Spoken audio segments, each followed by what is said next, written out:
এক বড় পণ্ডিত, বড় শিক্ষিত, নদী পার হবে, খেয়াঘাটে যাইয়া বসে রয়েছে। খেয়ালা উপার যাই, আর উপারের তো এবার আসার যাত্রী নাই। ও খেয়ার পর বসে বিড়ি একটার পর একটা ধরাচ্ছে খাচ্ছে। এখন ভদ্রলোক ডাকতেছে খুব টেডি ভাষায়, উচ্চ শিক্ষিত, ও হে কর্ণধর, তরি তরে তরাও। কর্ণধর মানে খেয়ালা। ওর ছাতায়ও বোঝে না কোনোদিন যে কর্ণধর মানে কি। ও কি অত বড় ডাটের বাংলা বোঝে নাকি? এনি ডাকিই যাচ্ছে, ও শোনেই না, বোঝেই না। ও জানে না যে কর্ণধর মানে খেয়ালা, আর তরি মানে নৌকো, তরে মানে কিনারে, তরাও মানে নিয়ে আসো। এসে কিছু বুঝতে, ও বিড়ির পর বিড়ি খাইয়ে উনি মনে কাঠে বেড়াচ্ছে। এর মধ্যে এই পাশের এক কৃষক আছে, ভাইজান আপনি কি কন? কয় যে কর্ণধরকে ডাকছি, সে আসছে না। ওইভাবে ডাকলি জীবন আসবে না, আনে খেয়াই নিয়ে দিচ্ছি, দাঁড়ান। অমকের বেটা অমক, উপার বসে তোর বাপের এই উঠতেছিস, তাড়াতাড়ি এই বেটা কর্নেতে বসে রয়েছে, তাড়াতাড়ি খেয়া নিয়ে চলিয়েছে। এনি কই জাল্লা এত ভালো ইয়ে ডাকলাম, তাই আসলো না। আরে মোটা মোটা বকারি দিলে, তাই তো লেয়া বলা না, সে কাজানি সে আনি ভালো ছিল, তাহলে খেয়া ভারতী হতে অনেক আগে। আসার পরে এবার খেয়ায় উঠছে, তো কদ্দুর যাওয়ার পরে নৌকা নিয়ে ভাসানোর পরে বলছে, ও হে কর্ণধর, তুমি কি বাংলা লেখাপড়া জানো? কয় স্যার বাংলা যদি দুই এক লাইন জানতাম তাহলে কি খেয়া পাইয়ে বেড়াতাম নাকি, যে কোনো একটা কাজ বাজ করতাম, বাংলা জানি না। তাহলে তোমার জীবন চার আনাই মিছে, শুদ্ধ ভাষা, তোমার জীবন চার আনাই মিছে। খেয়াল কয় জীবন ভরে খেয়া বললাম, কেউ তো ইয়ে করলো না, এ কোন বেকায়দারটা উঠেছি নৌকায়। কদ্দুর যাওয়ার পর, ও হে কর্ণধর, তুমি কি অঙ্ক জানো? কয় স্যার অঙ্কই যদি একটু জানতাম, আমি এই 20-22 টাকা গুনতে পারি, এর চেয়ে বেশি কামাই হয় না, ওই চেয়ে উপরে গুনিও আমার লাভ নাই, অসুই নেই কোনোদিন। তাহলে তোমার জীবন 8 আনাই মিশিয়ে। ও কয় জাল্লা এ কোন সর্বনাশের ফালাই বললাম, আগে চাইরে না ফিরে 8 আনা, ওরে তো বেশিক্ষণ খেয়াল রাখতে পারে, আমরা শেষ করে দিবে না। কদ্দুর যে বলতো, ও হে কর্ণধর, তুমি কি ইংরেজি জানো? কয় স্যার আমার গোষ্ঠীতেও কেউ ইংরেজিতে আলিফও জানে না, এক অক্ষরও জানে না। আমরা যদি এই 3-4 পদে লেখাপড়া জানতাম তাহলে কি খেয়া বইয়ে বেড়াই নাকি, কত চাকরি বাকরি। এবার ভদ্রলোক বলতে, তাহলে তোমার জীবন 12 আনাই মিশিয়ে, বাংলায় চাইরে না, অঙ্কে চাইরে না, ইংরেজিতে আর চাইরে না, তে চাইরে 12 আনা। এখনো চুপ করে রয়েছে, আল্লাহ কোনো মতে নামাতে পারিনি, গাছ চাইরে না আছে, ও তো ফিরে ধাক্কা মারে শেষ করে দিবে রে। এই কইতে কইতে মাঝ নদীতে যাইয়া আকাশে তুমুল মেঘ, আর ছাড়ছে ঝড়, ক্যাইসা ঢেউ। তো এতক্ষণ খরার মধ্যে দিয়ে বেয়ে বেড়াইছে, এখন যখন আকাশে মেঘ করছে, একটু ঠান্ডা হয়েছে, খেয়ালা বইটিয়া ঢিল দিছে, আস্তে আস্তে যাই। এখন ভদ্রলোক আছে, কর্ণধর তাড়াতাড়ি নৌকা বাও, আকাশে মেঘ করেছে। কয় তাতে অসুবিধে কি স্যার?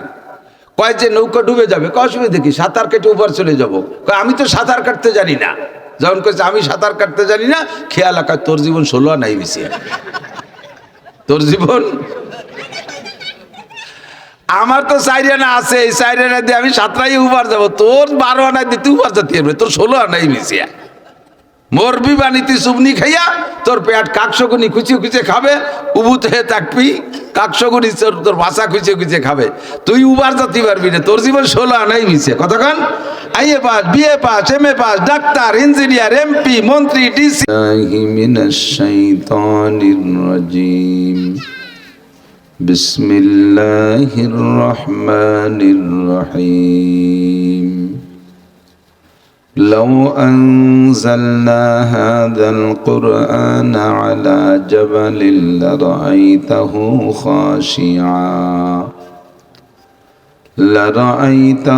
خاشعا متصدعا من خشية الله وتلك الأمثال نضربها للناس لعلهم يتفكرون. ثم قال الله تعالى يرفع الله الذين آمنوا منكم والذين أوتوا العلم درجات. وقال تعالى وما تقدموا لأنفسكم من خير تجدوه عند الله. وقال محمد رسول الله صلى الله عليه وسلم مجلس فقه خير من عبادة 60 سنة. سبحانك لا علم لنا إلا ما علمتنا إنك أنت العليم الحكيم. رب اشرح لي صدري ويسر لي أمري واحلل عقدة من لساني يفقه قولي. رب زدني علما. اللهم بارك لنا في رجب وشعبان وبلغنا رمضان. اللهم أرنا الحق حقا وارزقنا اتباعه وأرنا الباطل باطلا وارزقنا اجتنابه. সকলে বলি আমিন।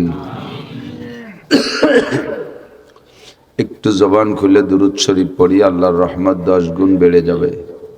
আল্লাহুম্মা সাল্লি আলা মুহাম্মাদিন ওয়া আলা আলি মুহাম্মাদ كما صليت على إبراهيم وعلى آل إبراهيم إنك حميد مجيد.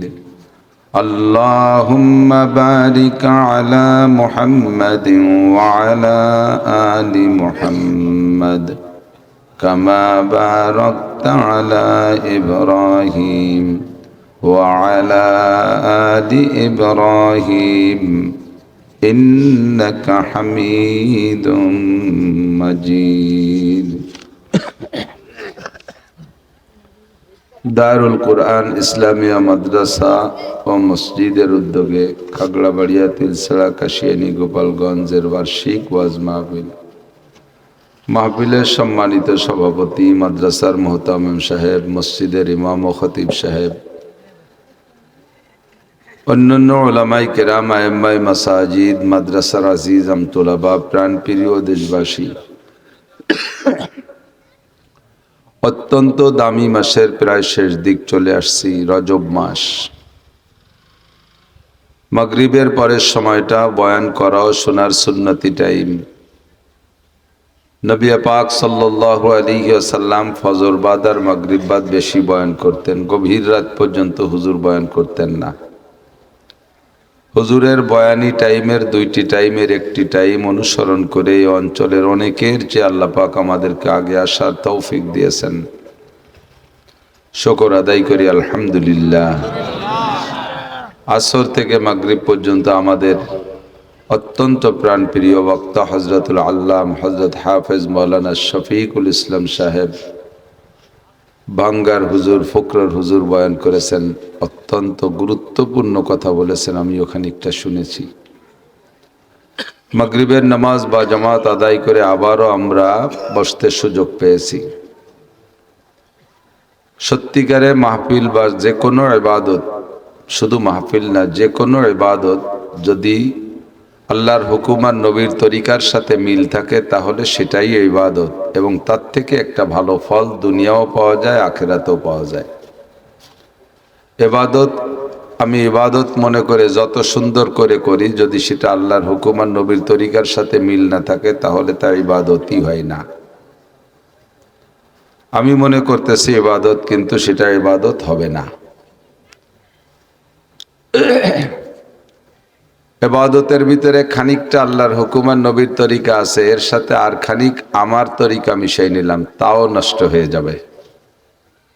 মাগরিবের ফরজ নামাজ আমরা কয় রাকাত পড়ি? সময় আছে, ঝামেলা নাই, যেহেতু কোনো পিছনে টান নাই, শরীর স্বাস্থ্য ভালো আছে, মাগরিবের নামাজ 3 রিকাত বাংটা 3 রিকাত বেজোড় পড়বো কেন, এর সাথে আর 1 রিকাত মিলে 4 রিকাত পুরোই দেই। লস হলে আমার হোক, আল্লাহর একটু লাভ হয়ে যাক। 1 রিকাত বেশি পড়লে আল্লাহ লাভ। তো 4 নম্বর রেখাত খুব ভালো করে পড়লেন, 4র্থ নম্বর রেখাতে সূরা বাকারা পড়ে ফেললেন 2.5 পারা। রুকুতে 39 বার আজিম, সেজদায় যে 41 বার আলা মারিয়ে দিয়েছেন। খুব ধ্যান খেয়ালের সাথে পড়ছেন। আগের 3 রেখাতের চাইতে এই রেখাতের ভিতরে একাগ্রতা খুব বেশি খাটাইলেন। নামাজ হবে? আগের 3 রেখাত যে কায়দায় পড়েছেন এটাও সেই কায়দায়, বরং আরো ভালো করে পড়ছেন, কিন্তু নামাজ হবে না। কেন হবে না? এটা আল্লাহর হুকুম আর নবীর তরিকার সাথে মেলে নাই, ঠিক কিনা? রমজান মাসে রোজা রাখা ফরজ। রমজানের রোজা 30 রোজা রেখেছেন। পরের দিন ঈদ, সবাই ঈদের দিন ঈদের নামাজ পড়তেছে, আগেও পরে খাচ্ছে, খেয়ে বেড়াচ্ছে, খুব আনন্দ ফুর্তি করে বেড়াচ্ছে। আপনিও ওই রাত্রে সেহরি খাইয়া আপনি রোজা রাখেন নাই, আপনি খানা খান নাই, ইফতার খোলেন নাই। ঈদের রাত্রে সেহরি খাইয়া আপনি সারাদিন ঈদের দিন ভরে রোজা, সবাই খাচ্ছে, আপনি রোজা। ইফতারির সময় আসলে আপনি 20-22 প্রকারের ইফতারি সামনে করে নিয়ে অন্য দিনের মতো মোনাজাত তুলছেন আল্লাহর কাছে। আল্লাহ, আজকের দিন দেখো সবাই কিভাবে ফুর্তি ফার্তা করে খেয়ে বেড়াচ্ছে, আমি এমন খাওয়ার দিনও না খাইয়ে রোজা রইছি, তুমি আমারে কি পুরস্কার দেবা কও? আল্লাহ কয়, তোমারে 2টা জুতোর বাড়ি দেব। অন্য দিনের রোজাও যেমন রাখছেন, আজকের রোজা সেরকম রাখছেন, কিন্তু আগের দিন রোজা রাখার কারণে আল্লাহর হাতের ইফতারি খাবেন, গালে উঠে খাওয়াবে আল্লাহ জান্নাতের মধ্যে বসাইয়া। আর আজকের রোজার কারণে জুতোর বাড়ি হবে। কে দোষ কি? আজকের রোজা আল্লাহর হুকুম আর নবীর তরিকার সাথে মেলে নাই। কতক্ষণ? প্রত্যেকটা ইবাদত, এটা ইবাদত হবে তখনই যখন আল্লাহর হুকুম আর নবীর তরিকার সাথে মিল হবে। আল্লাহর হুকুম আছে, নবীর তরিকার সাথে মিল নেই, হবে না ইবাদত। আল্লাহ রসুলের তরিকাও মিলাইছেন, হুকুম আর তরিকা মিলাইছেন, সাথে আমার নিজস্ব খানিক তরিকা মিশাই দিছি। মানুষ মারা যাওয়ার পরে আমাদের পর মাইয়েতের পাওনা কি কি? মাইয়েত তো মরেই গেছে, তার তো আর নিজস্ব এখন কোনো ক্ষমতা নেই, আছে নাকি? তার গোসল ফরজ, এটা কি সে নিজে করতে পারবে? তার কাফনের কাপড় পরা ফরজ, এটা কি সে নিজে পড়তে পারবে? তার কবর খনন করা ফরজ, এটাও পারবে না। তার জানাজার নামাজ ফরজ, এটাও সে পারবে না। তাকে দাফন ফরজ, এটাও সে পারবে না। সে চরম অসহায়। এই কাজগুলো থেকে যায় যারা বেঁচে থাকে তাদের জন্য, আঞ্চলিক যারা বেঁচে থাকে তাদের উপরে। তা আমাদের উপরে এই জায়গা মানুষ মারা যাওয়ার পরে কয়টা জিনিস জরুরি? 1 নম্বরে তাকে গোসল করানো খুব তাড়াতাড়ি, 2 নম্বরে তাকে জানাজা পড়া, 3 নম্বরে গোসলে পরে তাকে কাফন পরানো, 3 নম্বরে জানাজা পড়া, 4 নম্বরে তাকে কবরে দাফন করা। 4টে কাজ আমাদের। এই পর্যন্তই মায়েতের পক্ষ থেকে আমাদের পর যে দায়িত্ব আসছিল এটা আমরা পরিশোধ করে দিছি, আর কোনো কিছু বাকি নেই। এগুলো হলো ফরজে কিফায়া। এগুলো কি? ফরজে কিফায়া। আমরা এর সাথে রং চড়াইয়া অনেক কিছু করি। মাইয়াতরে সামনে করে দাঁড়াইয়া খানিক সময় পর্যন্ত পাল্টায় পাল্টায় ওয়াজ করা লাগবে, এই একটা কুপ্রথা চালু হয়েছে সারা দেশে। 4 জন 5 জন একাধার সে বয়ান করতে হবে। কি বয়ান, কি দরকার আছে? এখন মাইয়াতরে ওয়াজ শুনে লাভ আছে? এখানে আমাদের আর কোনো কাজ বাকি নেই। এখন জানাজা করিয়া তাকে তাড়াতাড়ি দাফন করাই দিতে হবে। এরপরে যেই মরুক, মরার পরে তার নামে মাইকিং হতে হবে। আজকে একটা বাচ্চা জন্ম নেছে, তার নামও গ্রাম ভরে মাইকিং।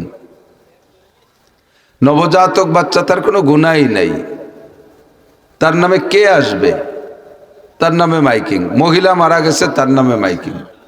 একজন অপরিচিত হ্যাঁ, কোনো ব্যক্তি আছে যাদের জানাজায় মানুষের যাওয়ার জন্য বড় আগ্রহী, বড় মাপের মানুষ, তাদের জানাজায় যাইতে আগ্রহী।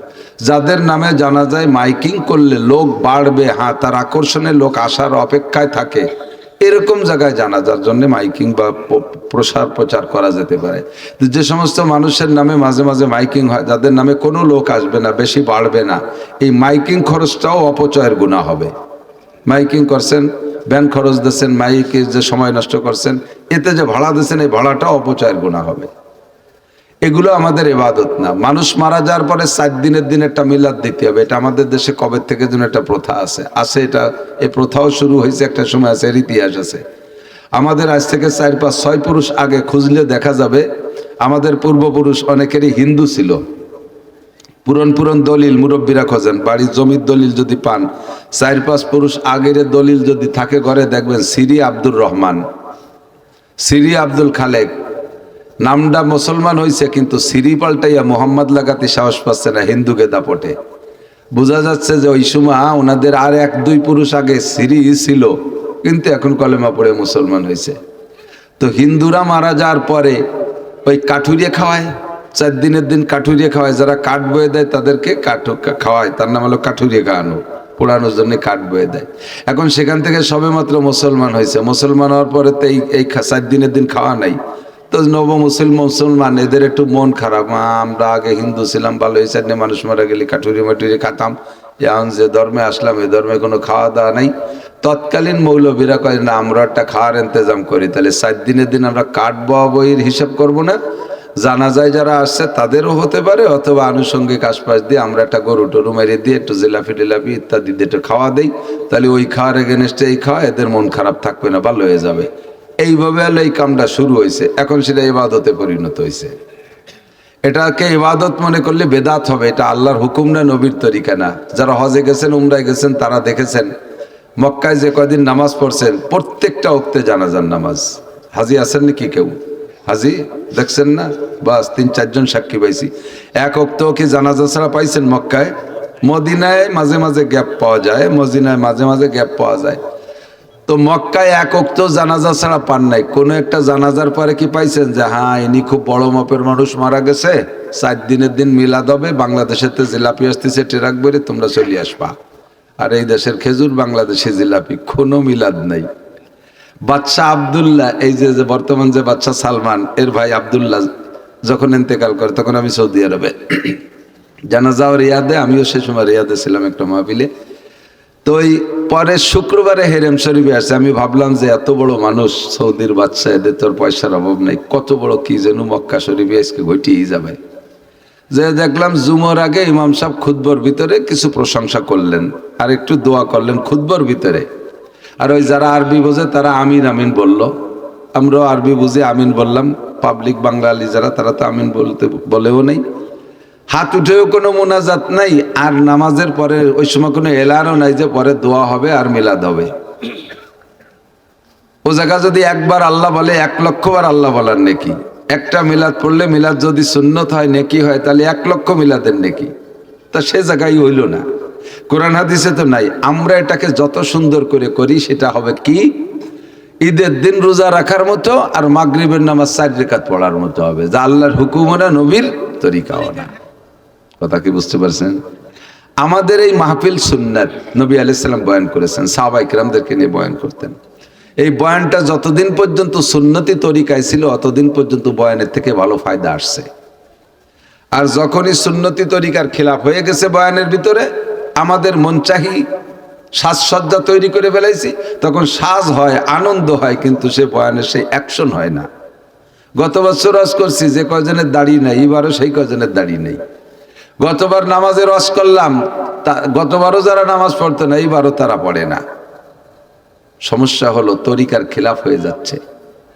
বয়ানের ভিতরে রং ঢং ভঙ্গি সঙ্গে গান গজল ইত্যাদি দিয়ে একটা ভিন্ন কায়দা, বক্তারা ভাইরাল হবে, কর্তৃপক্ষ এখান থেকে ইনকাম করবে, তার থেকে বক্তার একটা ভাগ পাবে, গড়ে মড়ে মোটামুটি একটা দুনিয়ার স্বাদের মধ্যে বেশি, আখিরাতের চাহিদা খুব একটা না। আর বয়ান করতে করতে রাত 12টা, 1টা, 2টা, 3টে সারা রাত পর্যন্ত করে, যেটা সম্পূর্ণ সুন্নতি তরিকার খিলাফ। মানুষের ফজরের নামাজ নষ্ট হয়, তাহাজ্জুদের নষ্ট হয়, রাতের গভীর পর্যন্ত শব্দ দূষণের কারণে অনেক রোগীদের কষ্ট হয়, ইত্যাদি মিলেইয়া ক্ষতির সাইডটাই বেশি পড়ে যায়, যার কারণে এর থেকে ভালো রেজাল্ট পাচ্ছি না। আমাদের মৌলানা, আপনাদের মোহতামিম সাহেব আজকে আমার বিশ্বাস একটা সুন্নতি প্রোগ্রাম করছে, বেলা থাকতে বয়ান শুরু করছে, মৌলানা শফিক সাহেব বয়ান করছে। এখন আমি যতটুকু পারি বলিয়া এই 7 নামাজ বা জামাত আমরা এখানে আদায় করে চলে যাব, ঠিক আছে ইনশাআল্লাহ? আসলে তো কথা শোনা দরকার, গভীর রাত পর্যন্ত রাত ঘুম কামাই করে লাভ কি? কোনো লাভ আছে? কোনো লাভ নাই। 3টে কথাকে সামনে নিয়ে আমি 3টে আয়াত পড়েছি। 1 নম্বর হলো শারফুল মাকানে বিল মাকিন, অবস্থানকারীর কারণে অবস্থানের দাম বাড়ে ও কমে, খেয়াল করবেন। অবস্থানকারীর কারণে অবস্থানের দাম বাড়ে ও, এই ছোটরা কথা বলবি না, এক করে ওয়াই চলে যাবি, নয় চুপ করবে থাকবি। যেগুলো ওয়াজ বোঝে না সেইগুলো সামনে এসে গেলে আইরু বাড়ি হতে তালে তাই, আর বোঝা কজন সব দূরি দূরি তাই। অবস্থানকারীর কারণে অবস্থানের দাম বাড়ে ও কমে। বস্তার ভিতরে যদি বাসমতি চাউল থাকে, পাকিস্তানি বাসমতি চাউল কেজি 300 টাকা, তাহলে 10 কেজির দাম 3000 টাকা। আর ওর ভিতরে যদি বস্তার ভিতরে যদি কুড়ো থাকে, তাহলে কুড়োর কেজি কয় টাকা, সেই হিসেবে 10 কেজির দাম সেই কয় টাকা। বস্তায় একই। 4টে বোতল নিয়েছেন, প্লাস্টিকের বোতল, 1 টাকা দাম বোতলের।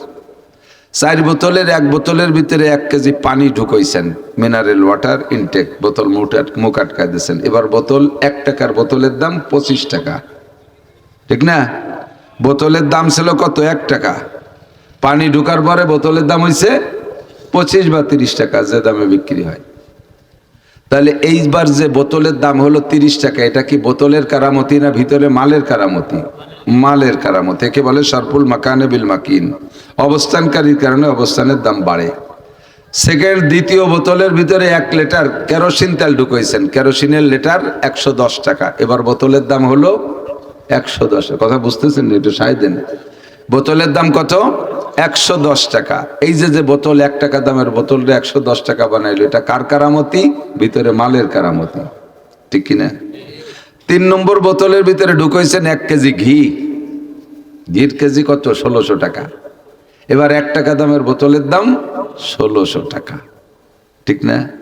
তিনটাই বোতল 1 টাকা 1 টাকা 1 টাকা, 3 টাকার বোতলে। এবার একটার দাম 25 টাকা, একটার দাম 110 টাকা, আর একটার দাম 1600 টাকা। 4 নম্বর বোতলের ভিতরে 1 লিটার পেশাব ঢুকাই দিয়েছেন, পেশাব করে মুখ আটকায় দিয়েছেন। এবার বোতলের দাম কয় টাকা? ওর মূল বডিতে যে 1 টাকা ছিল তাও মার খেয়ে গেছে, ঠিক কিনা? আগের 3টে বোতল যদি আপনার হাতে ধরাই দিয়ে যায়, আমি তো বাড়ি যেতে পারতেছি না, একটু এদিক যাবো, আমাকে বোতল 3টে তো আমাকে বাড়ি ছুঁয়ে যাইও, নাকে লজ্জায় পড়ে হলেও নেবেন। অথবা মনের মধ্যে একটু শখ থাকবেন যে 1 বোতলে তো ঘি আছে, শাশিরে কই একটু ডেলি এনে নিয়ে গেলাম, কতদিন খাই না ঘি কিনে, এভাবে নেবেন। কিন্তু 4 নম্বর বোতলটা যদি হাতে ধরাই দিয়ে বলি যে আমার তো ওই পপুলার ডায়াগনোসিস সেন্টারে আজকে সকালে পেশাব টেস্টের কথা ছিল, পেশাব তো ধরছি, জাতি সময় করছি না, তুমি গোপালগঞ্জ যাচ্ছ যেহেতু বোতলটা নিয়ে যাও, বাড়ারটা হাওয়া দিবানি, আমি নেবেন নাকি? কহ তোমার মুদ বই, আমি পয়সা কাটি যাবানি, এই বাংলায় কয়ে ফেলবেন, ঠিক কি ঠিক না? তো 4 নম্বর বোতলটাও কিন্তু 1 টাকা দামের বোতল। ওই এমন পচা খাইছে যে ওর নামের পর ভাড়ার টাকা দিলেও হাতে তিরাজি না, ঠিক না? এমন করে সরফুল মাকানে বিল মাকিন। সময়, স্থান, কাল, স্থান ও কাল, সময় এবং স্থান, এই 2টে জিনিসই এভাবে দাম বাড়েও কমে। কোনো এক গ্রামে 5000 মানুষ আছে, সবাই ভালো মানুষ, সবাই ভালো মানুষ, মাঝারি ভালো মানুষ, অনেক উঁচু মাপের না, মাঝারি ভালো মানুষ। একটা আছে ইন্টারন্যাশনাল চোর ওই গ্রামে। বাংলাদেশের যে কোনো জায়গা যাইয়া চোর ধরা পড়ছে, ওই গ্রামের নাম কয়। তা পুরো বাংলাদেশ ঘুরে ঘুরে গ্রামের নাম রে পচাইছে, ওই গ্রামের নামই হয়ে গেছে চোরের গ্রাম। ও গ্রামে কেউ মাইও দেবে না, ও গ্রামের মেয়ে কেউ নীতিও রাজি না, চোরের গ্রামে আত্মীয়তা করবো না, ঠিক না? 1 চোরে বোতল পচাই ফেলাইছে, ঠিক কিনা?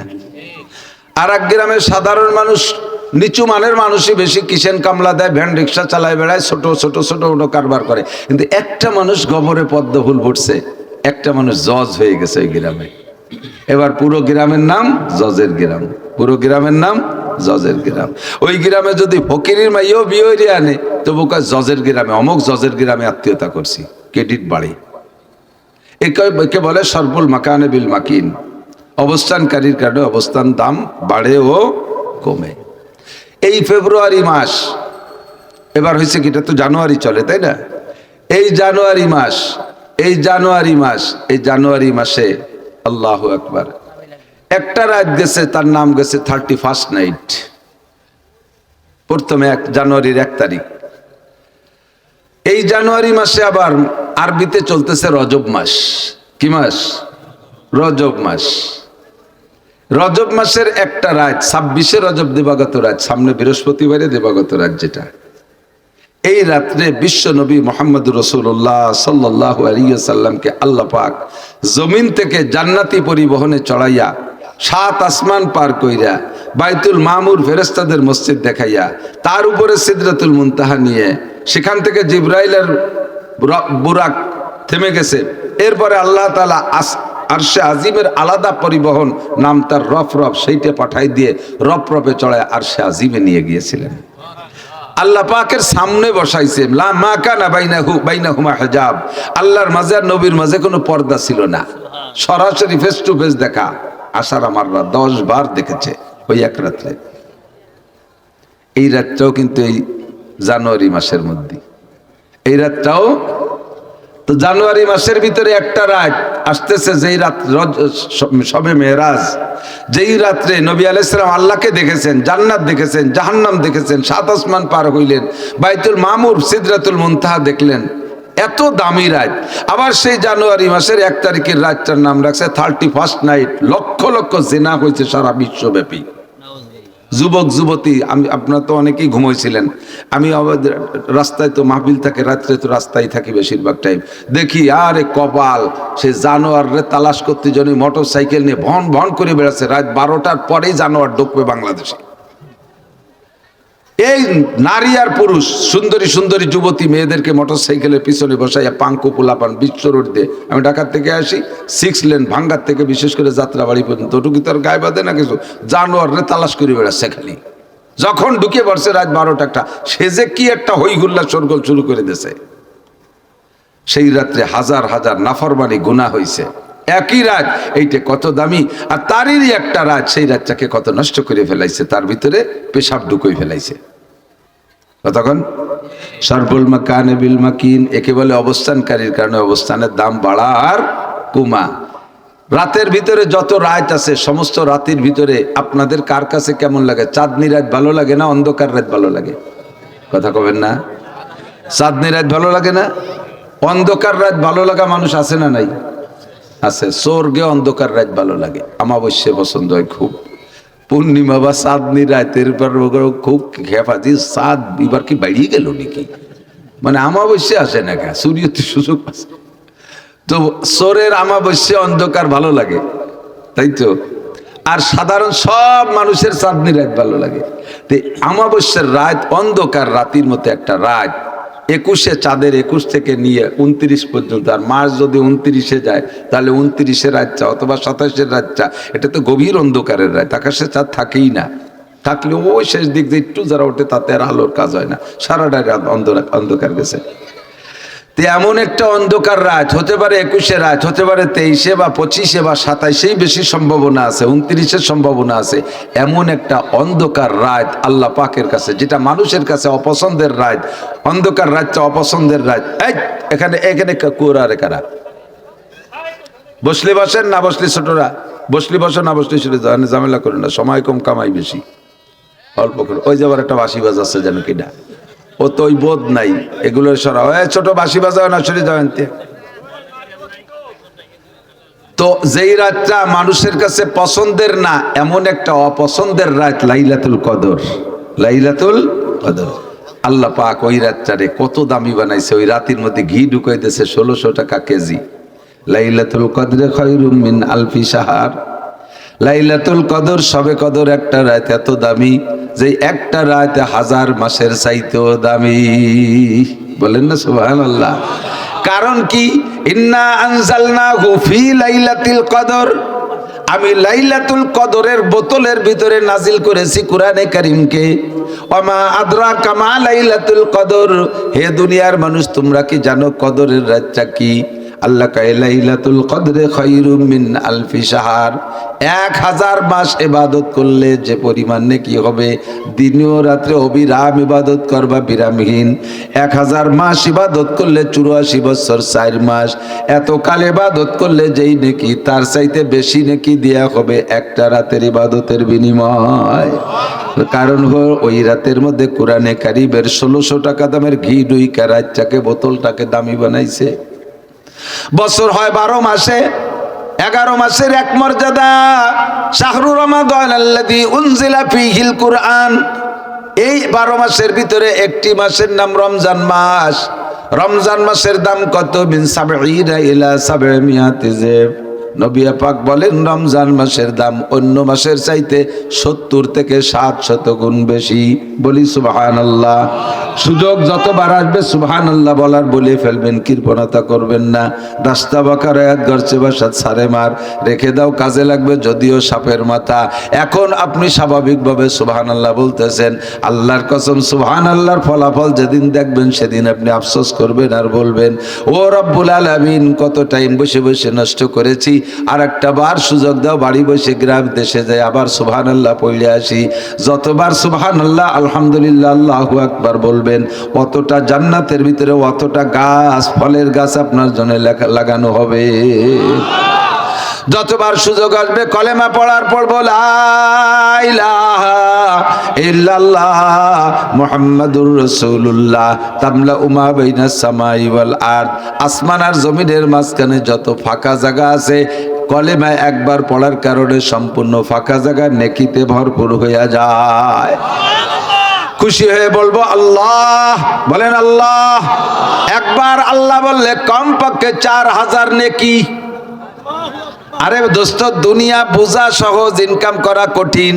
কতক্ষণ দুনিয়া বোঝা সহজ, দুনিয়া তো বুঝি, টাকা বুঝি, পয়সা বুঝি, সোনা বুঝি, রূপা বুঝি, গাড়ি বুঝি, বাড়ি বুঝি, দালান বুঝি, কোঠা বুঝি, জাগা জমি সব কিছু বুঝি, কিন্তু উপার্জন করতে দমের নাড়ি উল্টো ভাসতে বেরোয় যায়, মাথার গাম পায়ে চলে যায়, গায়ের রক্ত পানি হয়ে বেরোয় যায়।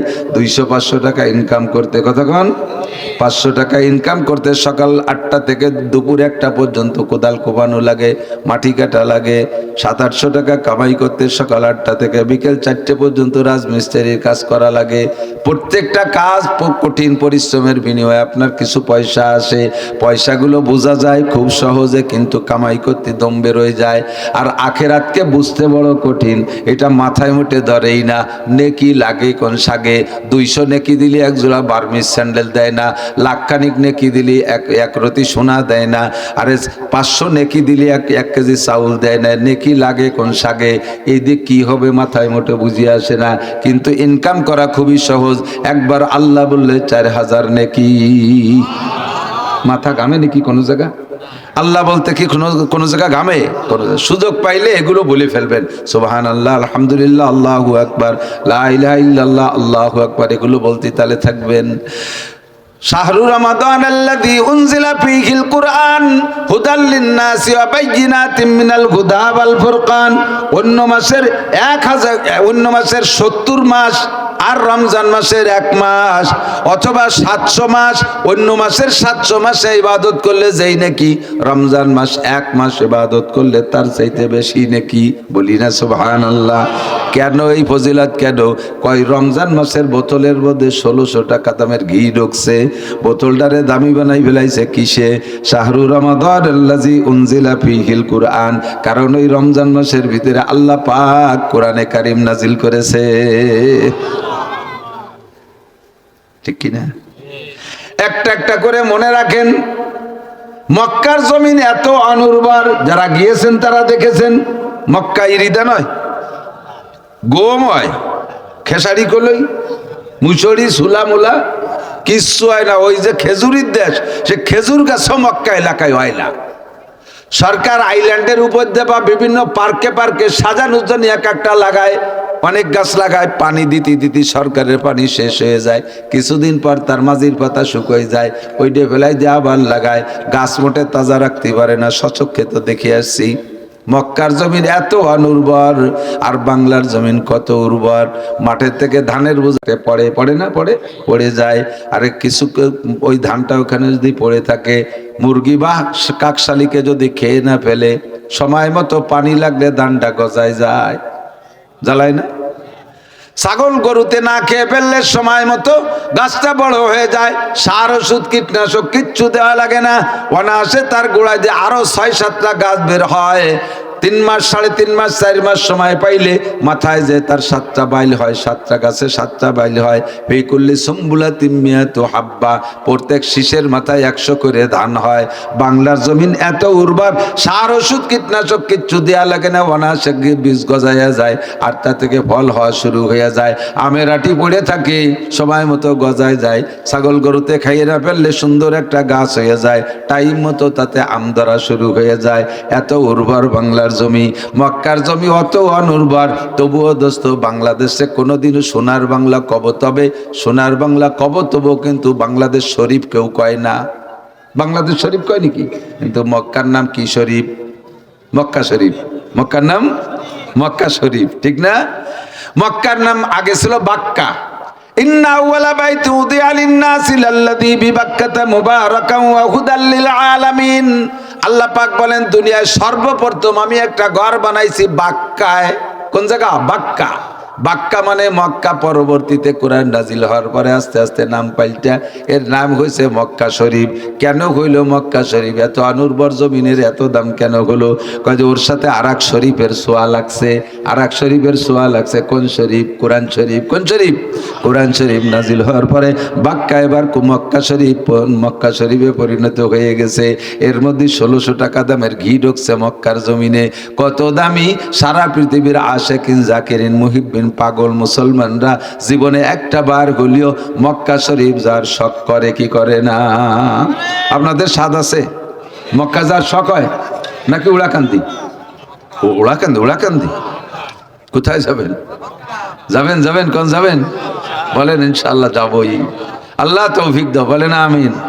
মক্কায় যে তলবিয়া পড়বেন, যখন হজে যাবেন, আরাফাতের থেকে মক্কার দিকে রওনা দেয় মুজদালিফার দিকে। মাগরিবের নামাজের আজানের পরে ওখানে নামাজ পড়তে হবে না। মাগরিবের আজান হবে তবে নামাজ পড়া যাবে না। নামাজ পড়তে হবে মুজদালিফায় যাইয়ে, আগে মাগরিব তারপরে ঈশা। রাস্তাঘাটে পড়লে হবে না নামাজ, 2 নামাজ একসাথে পড়া লাগে। তো যখন একসাথে এই কোটিখানিক মানুষ 300 ফিট রাস্তা দিয়ে একসাথে রওনা দেয়, হাঁটা লাগে না, খালি পড়িয়ে না গেলি হয়। সোজায় থাকবেন, সবাই আটতেছে, আপনারা গোষ্ঠী গোষ্ঠী নিয়ে যাবে যেখানে। এই জায়গায় একসাথে। আর উপর দিয়ে গরম তো খুব, উপর দিয়ে হেলিকপ্টারে এই শিশিরের মতো পানি ছাড়ে মেশিন দিয়ে, আবার পিলারের মাথায় এরকম এরকম পাইপ দিয়ে আছে, ঝিরঝির করে শিশিরের মতো পানি ছাড়ে, ঠান্ডা পানি, নইলে মানুষ দম বন্ধ হয়ে যায়, ভীষণ কষ্ট হয়। তো এই একসাথে 1 কোটি মানুষ যখন তলবিয়া পড়ে, হজের তলবিয়া লব্বাইক পড়ে, এ যে কেমন লাগে, এ স্বাদ বুঝাইতে পারবো না। ছোট 5 বছরের বাচ্চারে যেমন বোর স্বাদ বুঝানো যায় না, 5 বছরের পোলা পান্ডে যদি তোর বিয়ে দেবো, তোর বউ এরকম এরকম, ও কি ওকে বুঝবে কিছু? ও আরো আপনার তোরে বিয়ে দেবো। 25-27 বছরের যুবককে বিয়ের কথা কলি, আর তারা খুব ইন্টারেস্ট পায় না, বউ সম্পর্কে বোঝে, নারীর স্বাদ তাদের ভিতরে আছে। তো হজে না গেলে, তলবিয়া না পড়া পর্যন্ত 5 বছরের পোলার মতো মজাই বুঝবেন না। একবার একটু পড়েন, এই কয়জনে পড়লে দেখবেন কেমন একটা আওয়াজ আসে। আমি বলি, আপনার বলবেন? আল্লাহ যদি এই মোহাব্বতের তলবিয়া কবুল করে, হয়তো এইটা নিয়েও যেতে পারে। লব্বাইক, একটু আওয়াজের সাথে লব্বাইক, আল্লাহুম্মা লব্বাইক, লব্বাইক লা শারীকা লাকা লব্বাইক, ইন্নাল হামদা, আওয়াজটা এরকম, ইন্নাল হামদা ওয়ান নি'মাতা লাকা ওয়াল মুলক লা শারীকা লাক। এই কয়জনে কইছি, তাই ফাইন লাগছে না? আর 1 কোটি মানুষ যখন পড়ে, কেমন যেন সারা আসমান জমিনে এরকম লব্বাইকের গুঞ্জন উঠে গেছে। रहे मेरा मस्कन हवालिए काबा, बने मेरा मदफन दियारे मदीना, वहाँ जलवा फरमा हयातुन नबी है, ही ज़ाहिरीने मज़ारे मदीना, साहिल से लगा दे मेरे इश्क़ों की सफीना, आँखों से दिखा दे मुझे मक्का मदीना। रब्बुल आलमीन জীবনে একটা বার হলেও চোখে তুমি মক্কা মদিনা দেখার তৌফিক দান করো। একবার হজ করে আসার পরে, ওই কাবা ঘর চোখে দেখে নামাজ পড়ে আসার পরে, বাংলাদেশে এসে বাকি জীবন যতদিন নামাজ পড়বেন, আপনি নামাজে দাঁড়ানোর সঙ্গে সঙ্গে আপনার চোখের সামনে ওই কাবা ঘরটা ভেসে পড়বে। রসুলের রওজায় যে সালাম দিবেন, আসসালাতু ওয়াসসালামু আলাইকা ইয়া রাসূলুল্লাহ, আসসালাতু ওয়াসসালামু আলাইকা ইয়া হাবিবাল্লাহ, মনে হচ্ছে যেন আপনি সালাম দিচ্ছেন আর নবী পাক উত্তর দিচ্ছে। আপনি যদি সেই দিল নিয়ে দাঁড়ান, মনে হবে যেন নবী পাকের জবানের উত্তরটা আপনি শুনতেছেন। অনুর্বর মক্কার জমিন, কোন গাছপালা সুন্দর হয় না। এই মক্কার দাম সারা পৃথিবীতে আশিকিন জাকিরিন মুহিব্বিনদের কাছে কত হইয়া গেছে, আর আল্লাহ বাস্তব দামি বানাই দিয়েছে কেমন। সারা পৃথিবীতে মক্কার জমিনের চাইতে কাবা ঘরের পাশের যে জায়গাগুলো, এর চাইতে জাগতিকভাবেও জমি হিসেবে দামি জমি পৃথিবীতে কোথাও নাই। ওরে আমেরিকার হোয়াইট হাউসেও নাই, নিউ ইয়র্কের কোথাও নাই, সারা পৃথিবীর কোনো জায়গার দাম অমন নাই। 1 বিঘে জমি কিনতে 1 বিঘে স্বর্ণ লাগবে। 1 ফুট জমি কিনতে 1 ফুট স্বর্ণ লাগবে, তাও পাবেন না। এখন সব ভেঙ্গে তছনছ করে বিল্ডিং সব দূরে দূরে সরাই দিয়ে মালিকানা বিল্ডিং হেরেম শরীফের বাউন্ডারির মধ্যে নিয়ে আসতেছে। দৈনন্দিন হাজি বাড়তেছে। এক জামাতের সাথে বর্তমানে 30 লক্ষ মুসল্লি নামাজ পড়তে পারে। তাতেও কুলোয় না। এবার আরো সম্প্রসারণের জন্য এখন 1 বিঘের জায়গায় 1 বিঘে স্বর্ণ দিলেও সরকার আপনার কাছে বিক্রি করবে না, এত দামি আল্লাহ বানাইছে। কিসের কারণে? ওর মধ্যে 1600 টাকা দামের ঘি ঢুকছে। কথা কন। শারফুল মাকানে বিল মাকিন। যতদিন নবী মদিনায় যান নাই, মদিনার নাম ছিল ইয়াসরিব, যেমন মক্কার নাম ছিল বাক্কা। কুরআন শরীফের পরে মক্কা শরীফ, এবার মদিনার নাম ছিল ইয়াসরিব। নবী পাক কুরআন নিয়ে যখন মদিনায় গিয়েছে, এবার মদিনায় কুরআন নাজিল হওয়া শুরু হয়ে গেল। এবার ইয়াসরিবের নামও হয়ে গেছে মদিনা শরীফ। ও জায়গায় এই শরীফের ছোঁয়া লাগে, সেটাও শরীফ হয়ে গেছে। শারফুল মাকানে বিল মাকিন। এখানে নামাজ পড়লে 1 রাকাতে 1 লক্ষ রাকাতের নেকি, মদিনায় যে নামাজ পড়লে 1 রাকাতে 1000 রাকাতের নেকি। কোরআন শরীফ সর্বপ্রথম নাজিল হয়েছে জাবালে নূর। হাজি সাহেবরা দেখে আসছেন জাবালে নূর। গারে হেরার মধ্যে ঢুকতে পারেন নাই, বৃদ্ধ হয়ে বুড়োকালে যারা হজে গেছেন যাইতে পারবেন না। ও উপরের দিক তাকাইলে আপনার হাঁটু কাঁপা শুরু হয়ে যাবে। আল্লাহর রহমতে আমি সময় মতো একবার যে ভিতরে গুহার ভিতরে ইশরাকের নামাজ পড়ে আসছি। ও জায়গা বসলে ইশরাকের নামাজ পড়িয়া, ও জায়গা বসলে গুহার মধ্যে বসলে মনে হয় যেন জিবরাইল আমার সাথে দেখা করতে আসবে, এমন একটা ভাব সৃষ্টি হয়ে যায় আল্লাহর পক্ষ থেকে। এমন একটা মজার জায়গা। ওই জায়গায় আয়াত নাজিল হয়েছে মাত্র 5টা। ইকরা বিসমি রাব্বিকাল্লাযী খলাক, খলাকাল ইনসানা মিন আলাক, ইকরা ওয়া রাব্বুকাল আকরাম, আল্লাযী আল্লামা বিল কলাম, আল্লামাল ইনসানা মা লাম ইয়ালাম। এই 5টি আয়াত নাজিল হয়েছে। এরপর আর নবী পাক কখনো গারে হেরায় গেছে বলে ইতিহাসে পাওয়া যায় না। 5 আয়াত নিয়ে নেমে চলে আসছেন। বাকি আয়াতগুলো মক্কা মদিনার বিভিন্ন জায়গায় অবস্থানকালে নাজিল হয়েছে। ওই গারে হেরায় মাত্র 5টি আয়াত নাজিল হয়েছে। পাহাড়টার নাম জাবালে নূর। এই জাবালে নূরের কাছে যদি জিজ্ঞাসা করেন, ও জাবালে নূর, তোমার মধ্যে যে 5টি আয়াত নাজিল হয়েছে, ওই 5টি আয়াত তুমি তিলাওয়াত করে শোনাও, পাহাড়ে কি শুনাইতে পারবে? কথা বলেন, পারবে? কোনোদিনও পারবে না। ওই 5টি আয়াত নবী পাক নিয়ে চলে আসছেন। শুধুমাত্র 5টি আয়াত নাজিল হওয়ার কারণে সারা পৃথিবীর সমস্ত হাজিরা মক্কায় যাইয়া সর্বপ্রথম জাবালে নূর দেখতে যায়। যেখানে ওহী নাজিল হয়েছে, ওই পাহাড়টা আমি দেখবো। পাহাড়টা এত সম্মানীয়, এত দামি হয়েছে, এর কারণ হলো ওর মধ্যে 1600 টাকা দামের ঘি ঢুকছে। আল্লাহর কোরআন নাজিল হয়েছে। কথা কন ঠিক কি না? এবার একটু সাক্ষী দেন। পাহাড়ের ভিতরে 5টি আয়াত নাজিল হওয়ার কারণে এই পাহাড়টাকে যদি দর্শনীয় বস্তু হয়, পাহাড়টা যদি দর্শনীয় জায়গা হয়, তার যদি এমন সম্মান আর ভালোবাসা হয়, যেই হাফেজে কোরআনের ভিতরে 30 পারা কোরআন শরীফ ঢুকানো আছে। আরেকবার 5টি আয়াত নাজিল হয়েছে জাবালে নূরের ভিতরে। জাবালে নূর তা মুখস্থ করে রাখে নাই। আরে নাজিল হওয়ার কারণে যদি সে এত সম্মানী আর এত দামি হইতে পারে, তাহলে 30 পারা কোরআন শরীফ যে হাফেজের সিনার মধ্যে, যে আলেমের সিনার ভিতরে, যেই পুরুষের সিনার মধ্যে, যেই মহিলার সিনার মধ্যে, ওই মহিলার দাম, পুরুষের দাম, হাফেজের দাম, আলেমের দাম জাবালে নূরের চাইতে লক্ষ কোটি গুণ বেশি হওয়া দরকার কিনা? অবশ্য অবশ্যই দরকার।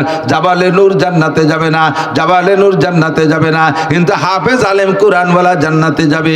জান্নাতে যাওয়ার পরে তার মর্যাদা কেমন হবে? ইউকালু লি সাহিবিল কোরআন, আল্লাহ পাক কোরআনওয়ালাকে বলবে ইকরা বারতাকি, পড়তে রহো চড়তে রহো, ফাইন্না মানজিলাকা ইনদা আখিরি আয়াতিন তাকরাউহা, যতগুলো আয়াত তুমি এখানে পড়ে শোনাইতে পারবে তোমার জান্নাতের মধ্যে বিল্ডিং অততলা বিশিষ্ট হবে। হাফেজে কোরআন দুনিয়ায় যতবার কোরআন কারীম তিলাওয়াত করবে, আমার দিক যতবার কোরআনে কারীম তিলাওয়াত করবে, একজন হাফেজ পূর্ণ 30 পারা কোরআন শরীফকে পরিপূর্ণ মুখস্থ করার জন্য সর্বনিম্ন 1000 খতম দেওয়া লাগে। 1000 খতমের আগে তার পুরো ইয়াদ হয় না। এই 1000 খতম মানে 1000 অততলা বিশিষ্ট দালান তার জান্নাতের মধ্যে হইয়া গেছে। এবার হাফেজে কোরআন যদি তার এততলা বিল্ডিং এতগুলো দালানের মধ্যে বসবাস করে, তার গরিব মূর্খ আব্বা মা কি রাস্তাঘাটে পড়িয়ে থাকতে দেবে তারে? আব্বা মায়ের দেশে ওই রাস্তার পাশে পলিথিনটা নাইয়ে সাবলা হয়ে নেথাও। আর সেই বাপের ছেলে এই 6666 তালা দালান পাইছে 1000 পিস। ছেলে এত বড় দালানে থাকবে আর বাপ ওই বস্তিতে ফেলানো থাকবে? অবশ্যই সংগ্রহ করে নিয়ে আসবে। বরঞ্চ কেমন সংগ্রহ করবে?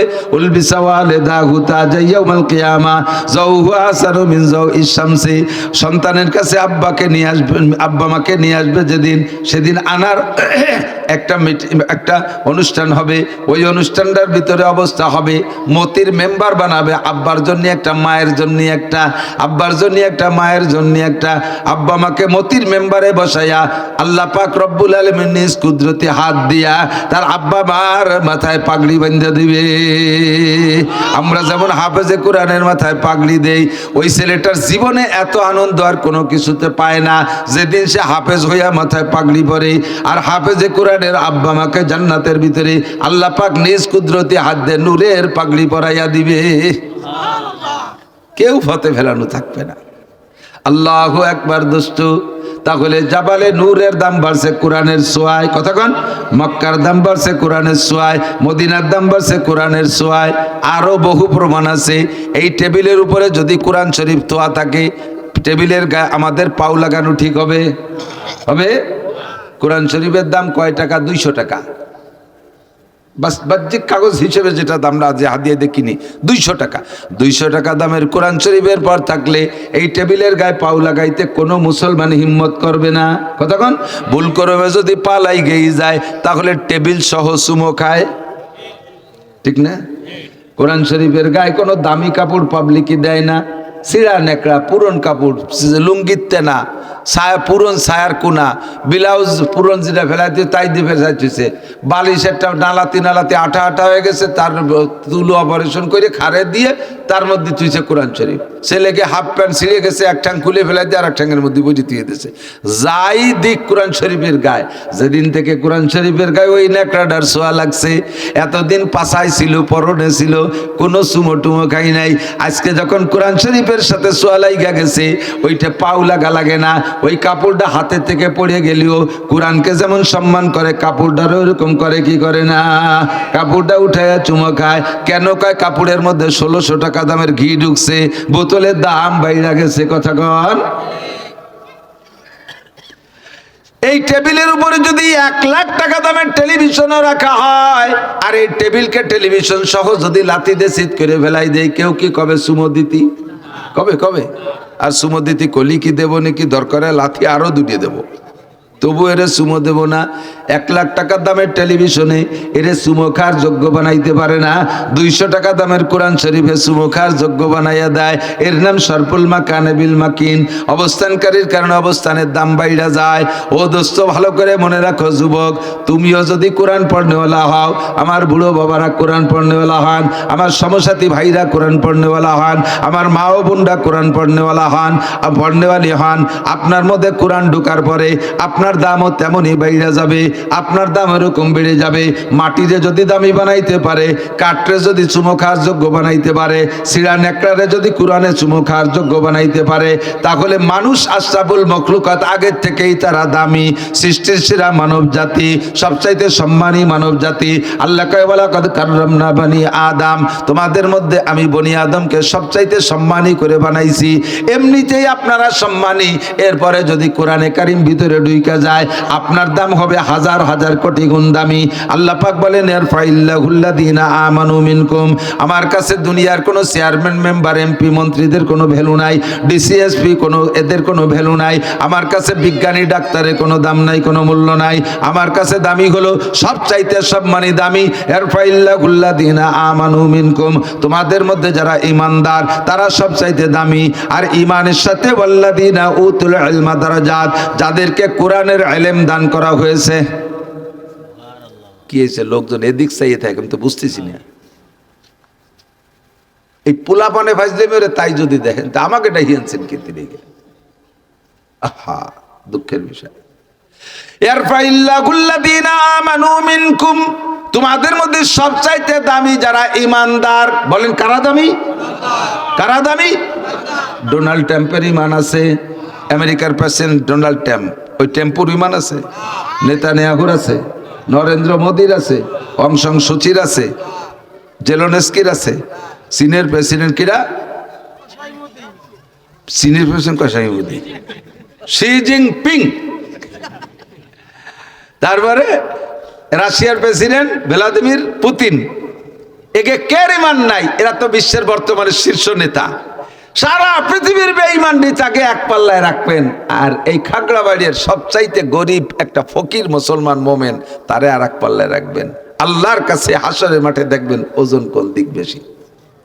ওগুলো বস্তা ভরা গার্মেন্টসের তুলো, আর এই মোমেন ডালে এক মুঠ সোনা। এক মুঠ সোনার দাম বেশি না এক বস্তা তুলোর দাম বেশি? এক মুঠ সোনা বেশি হয়ে যাবে না? এক মুঠ সোনা 4-5 ভরি সোনা এক মুঠির মধ্যে রাখা যায়। তাহলে এক মুঠ সোনা, এক ভরি স্বর্ণের দাম 2,26,000 টাকা। এক মুঠ স্বর্ণ 5 ভরি স্বর্ণ কয় লাখ টাকা হয়ে যাবে? 10-11-12 লাখ টাকা হবে। আর এক বস্তা তুলো যত বড় বস্তা বানান কয়টা হবে? আর এই দুনিয়ার কাফের মোশেক সব মিলিয়ে এলো ওই কি বলা হয় গার্মেন্টসের জুট, গার্মেন্টসের পচা তুলো, ওই দিয়ে বস্তা বানার কোনো ওজনই নেই। ইমানদারের ওজন সবচেয়ে বেশি।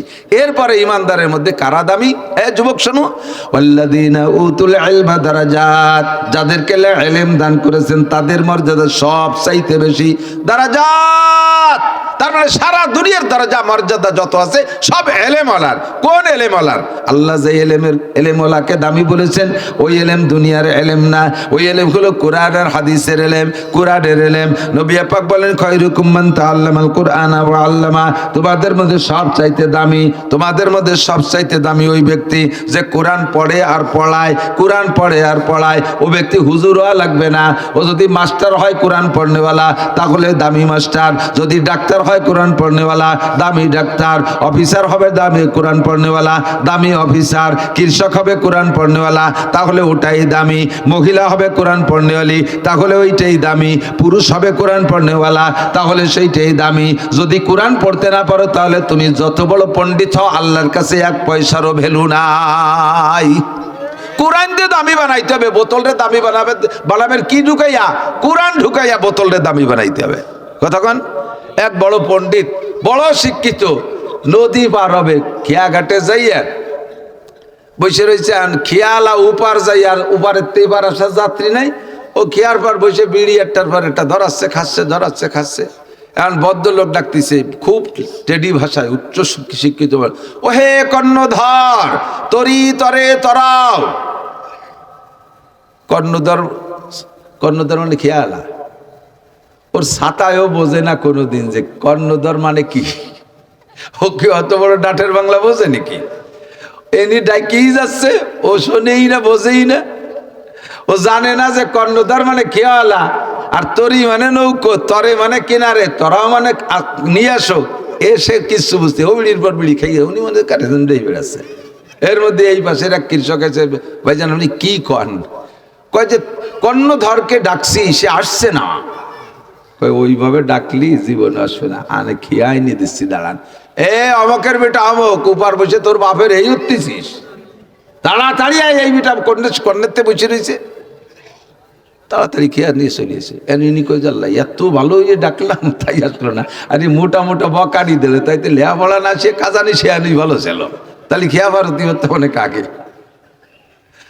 আসার পরে এবার খেয়ায় উঠছে, তো কদ্দুর যাওয়ার পরে নৌকা নিয়ে ভাসানোর পরে বলছে, ও হে কর্ণধর তুমি কি বাংলা লেখাপড়া জানো? কয় স্যার বাংলা যদি দুই এক লাইন জানতাম তাহলে কি খেয়া পাইয়ে বেড়াতাম নাকি, যে কোনো একটা কাজ বাজ করতাম, বাংলা জানি না।